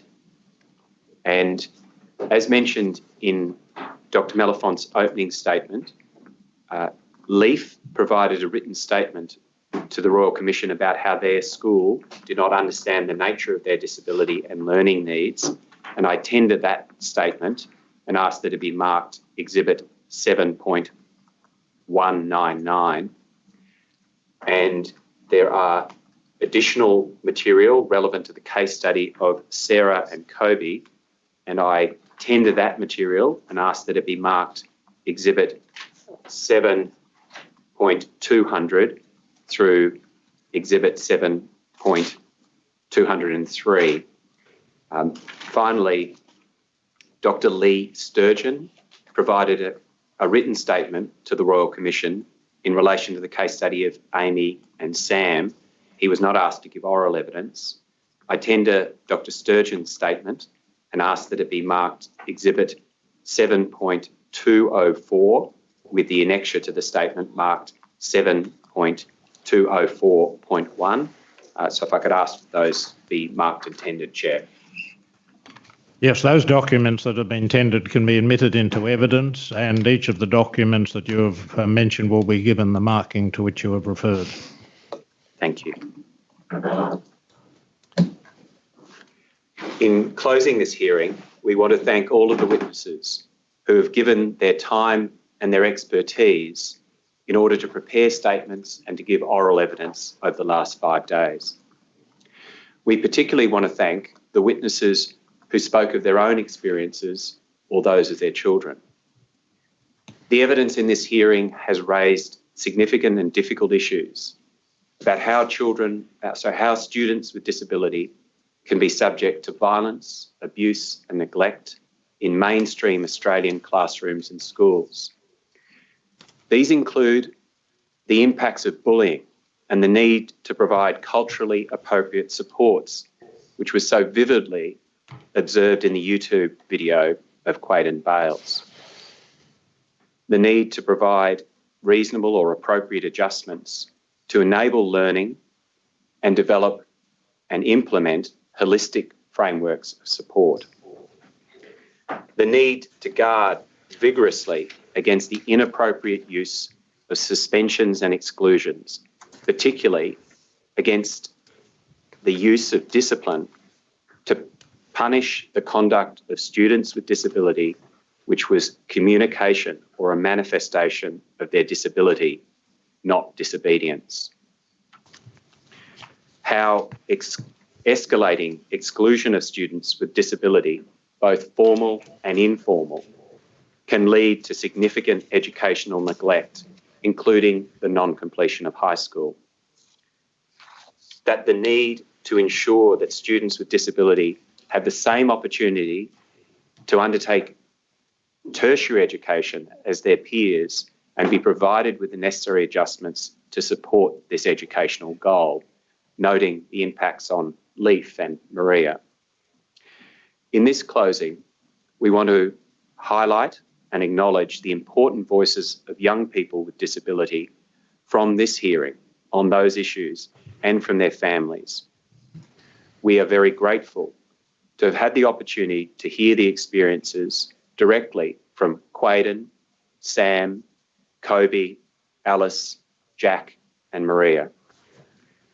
We thank all of our witnesses for their suggestions for change, and just to mention a couple, the purity of expression of Quaden in his call for a more inclusive society.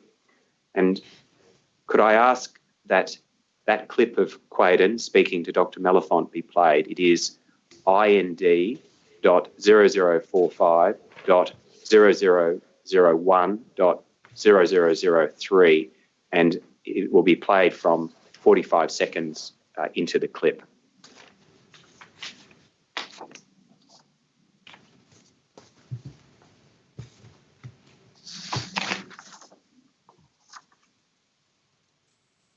What would you like them to know now? What's the message you'd like to give to them? Just don't be rude to kids that have disabilities. And just be kind and be nice.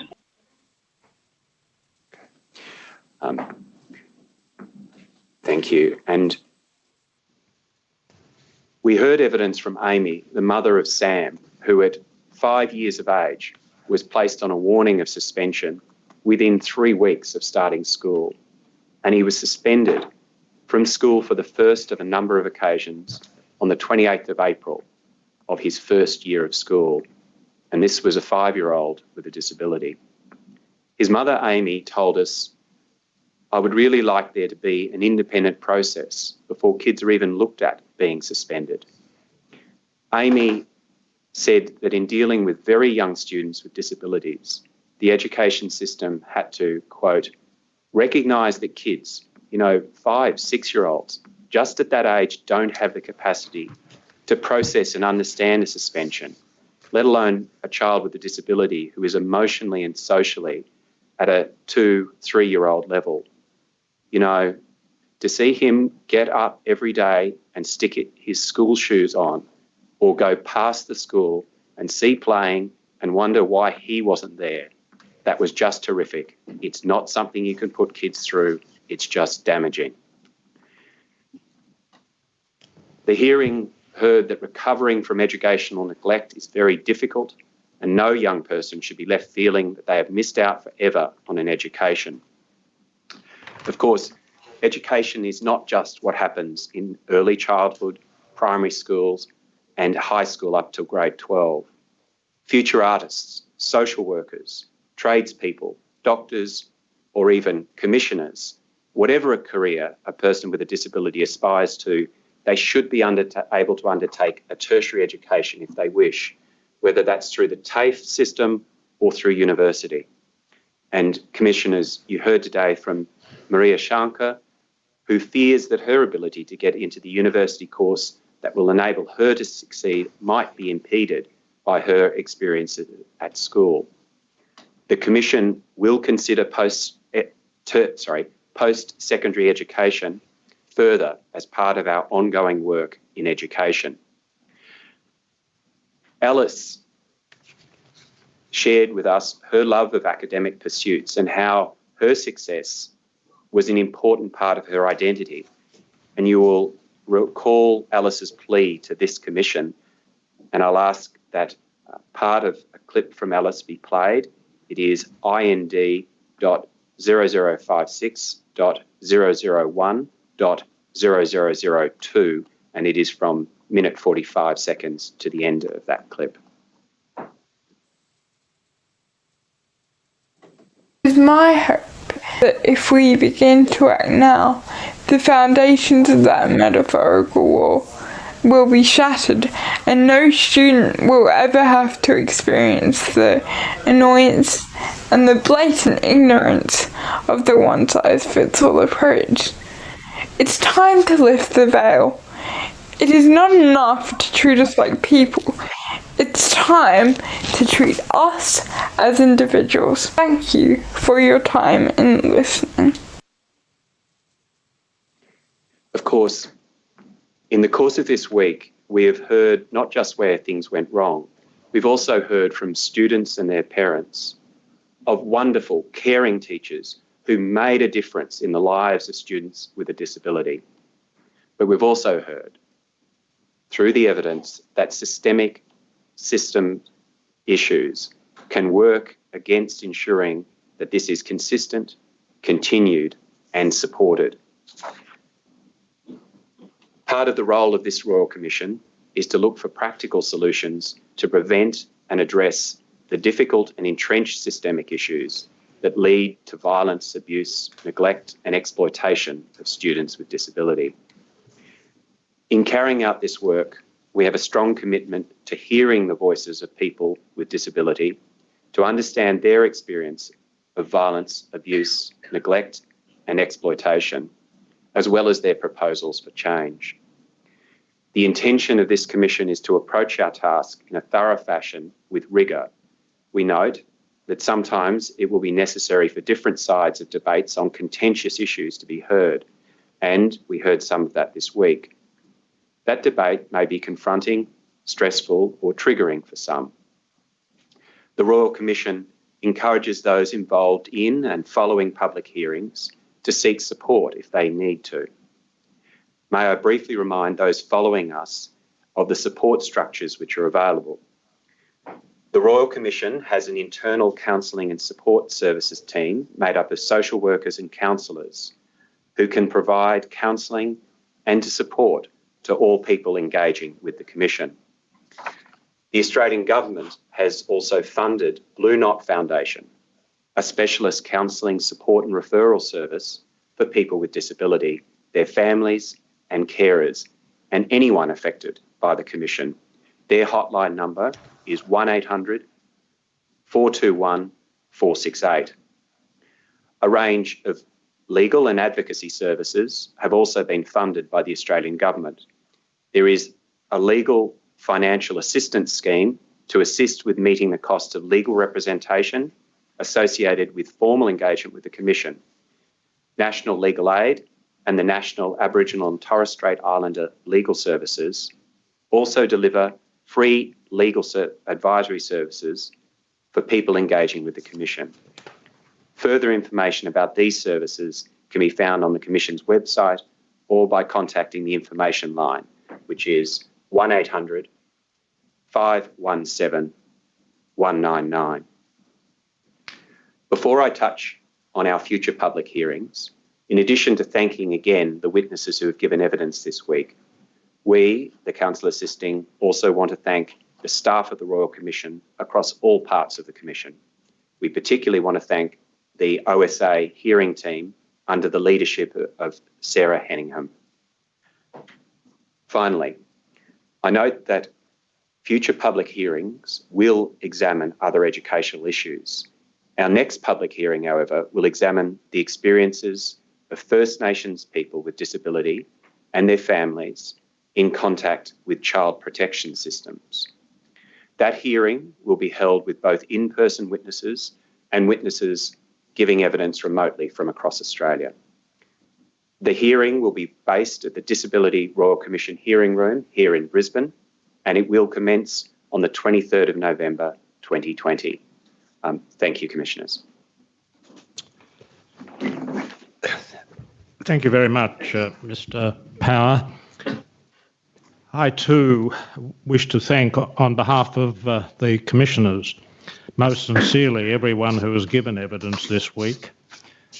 The Commission has been examining an extraordinarily important set of issues which raise very complex and difficult policy questions. The Royal Commission greatly appreciates the evidence that has been given by experts, by advocates, as well, of course, as the witnesses for the representing the New South Wales and Queensland governments. Their evidence has been of great assistance. But we especially wish to express our gratitude to the students and their families who have shared their experiences with us over the course of the week. I know that Mr. Power has referred to their evidence, but I also want to do so on behalf of the Commissioners as a way of emphasising just how much importance we place on that evidence. We express our deep appreciation to Quaden Bales and his mother, Yarika, from whom we heard on Monday. I shall come back to Quaden shortly. We also heard on Monday, and we have just seen the clip of Alice in a video in which she spoke so passionately in support of tearing down the metaphorical wall that stands between students with disability and their ability to achieve their goals and aspirations. Alice said that she wants to eradicate the one-size-all-fits approach to inclusivity, and that is an issue about which we heard a good deal of evidence from experts and advocates. On Tuesday, we heard from Amy, who shared Sam's story with us, and we also heard briefly from Sam. Mr. Power has referred to their evidence. On Wednesday, we heard from Sarah and from Kobe, who spoke of the consequences when trust between student and teacher is ruined, and who echoed Alice's views by emphasising the importance of teachers understanding that not all kids with autism are the same. On Thursday, Sharon and Alex told us of their experiences in attempting to secure adequate supports and adjustments and schooling for Jack. Their persistent and dedicated efforts were ultimately unsuccessful, leading to the heartbreaking decision to remove Jack from his last school at the age of 13 or 14. This left Jack, as Sharon said, barely able to write his own name. Yet Jack, despite being denied his right to education, spoke to us powerfully and cogently about his experiences, telling us how actions that were inherent in his condition and a result of his condition were perceived as deliberate or disobedient and resulted in escalating disciplinary sanctions being imposed on him with disastrous consequences. Today we heard directly from Maria Sharkey, who gave evidence after making a submission to the Royal Commission. She made the submission and gave her evidence because, as she said, she is determined to do all that she can to reform both educational and broader systems so that people with disability can be fully included in Australian society. She has decided to dedicate her life mission to advocacy on behalf of people with disability. Her evidence demonstrates that she will achieve her goals. We just saw the clip from Quaden, and as you would have seen, when he was asked about the message he would like to give to children who don't understand how their comments can hurt him, he replied, "Just don't be rude to kids who have disabilities, just be kind and be nice." That sentiment was expressed by a young boy who has experienced bullying and severe abuse in the education system. His words put it in a nutshell. His insight is not confined to the behaviour of other children, but as we repeatedly heard during the week, can be equally applied to educational authorities. Kindness and understanding must inform their approach to children with complex needs, whose behaviour is so often wrongly characterised as deliberate or willful. Jack, for example, explained the extraordinarily beneficial consequences of having a teacher who was kind, who understood his needs, and who went out of her way to make him feel as comfortable as possible to ensure his inclusion in the education program. Maria said much the same thing. Sadly, in Jack's case, that was not continued. A fundamental rule of policy making is that if you ask the right questions, you have a fighting chance of producing answers that are workable, worthwhile, perhaps even genuinely transformational. If you ask the wrong questions, you can be guaranteed to produce the wrong answers. As was stated at the outset of this hearing, the focus has been on the barriers to securing safe, quality and inclusive education for children with disability in what are usually described as mainstream schools. Identifying these barriers is the necessary precondition to asking the right questions and then developing workable, worthwhile and perhaps genuinely transformational reform proposals. The barriers were identified in one way or another by the lived experience witnesses, the students themselves, the advocates, the experts, and indeed were often acknowledged by the government witnesses. And without in any way intending to be exhaustive, some of the barriers include the following. First, the long-standing attitudes of some educational authorities towards what are perceived to be the challenges presented in teaching children with disability, leading to punitive responses to what is regarded as difficult behaviour, rather than attempting to ascertain the causes of the behaviour and providing the supports and the adjustments that the student needs. We saw the devastating consequences that can flow from the inappropriate and disproportionate application of disciplinary sanctions to a student with disability. Secondly, there seems to be a surprising disconnect, at least at some levels, between the existing legal requirements under the Disability Discrimination Act and the educational standards under that Act for the provision of reasonable adjustments or supports and the provision of adjustments at school level. Thirdly, there are rigidities in addressing the undoubted challenges presented in implementing a policy of inclusive education, leading to failures to provide individual adjustments and support for students with disability. This is encapsulated by Ellis's condemnation of the one-size-fits-all approach. Fourthly, the systems of funding, as we heard today, to provide support for children with disability in schools are complicated and apparently not well understood generally.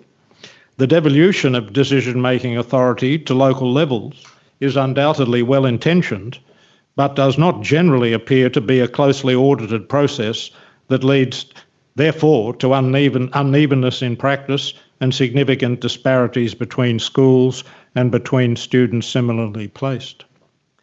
Fifthly, as we have often heard in our hearings to date, there is limited data available to inform policy making. For example, there is limited data on suspensions and exclusions, part-time attendance of students with disability, and even the use of restrictive practices in schools. It is extremely difficult to address and rectify a problem if we do not understand its nature and extent. And finally, the lack of training for teachers to enable them to perform their extremely important and onerous responsibilities is a significant issue. We do not for a moment underestimate the difficulties of the multiple roles that teachers have to perform and the responsibilities they have to discharge. A persistent theme, however, in the evidence was the need to devote more attention to the training of teachers and perhaps to principals to equip them to apply a philosophy of inclusive education in mainstream schools. The next step for the Royal Commission is to develop proposals that are workable, worthwhile, and have the potential to achieve transformational change in curbing the violence, abuse, neglect and exploitation of school students with disability about which we have heard so much this week. Some proposals will no doubt be relatively straightforward, at least in principle. It really should not be too hard in the end to implement measures to ensure that state educational authorities fully understand and comply with existing Commonwealth law. Other proposals will involve much greater complexity, difficulty, and possibly controversy. No one should underestimate the difficulty of the task that faces us, but it is the task we now have to perform. I think there are, Mr. Powers, some directions to be made, and should I make the directions in the form that have been proposed by Council Assisting? Back in the hot seat, Chair. Yes, please. Thank you. The directions that are made are as follows. First, by Friday 30 October 2020, any witnesses who took questions on notice during this hearing should provide their answers in writing to the Office of the Solicitor Assisting the Royal Commission. These answers should be targeted and concise. Secondly, in the lead up to this hearing, the Office of the Solicitor Assisting the Royal Commission sent a number of letters to individuals and institutions in order to comply with the requirements of procedural fairness. By Friday 30 October 2020, those individuals should provide any submissions in response along with any additional material they wish to submit. Reasons for the provision of additional material should also be given, and these should be concise. All correspondence in this regard should be directed to the Office of the Solicitor Assisting.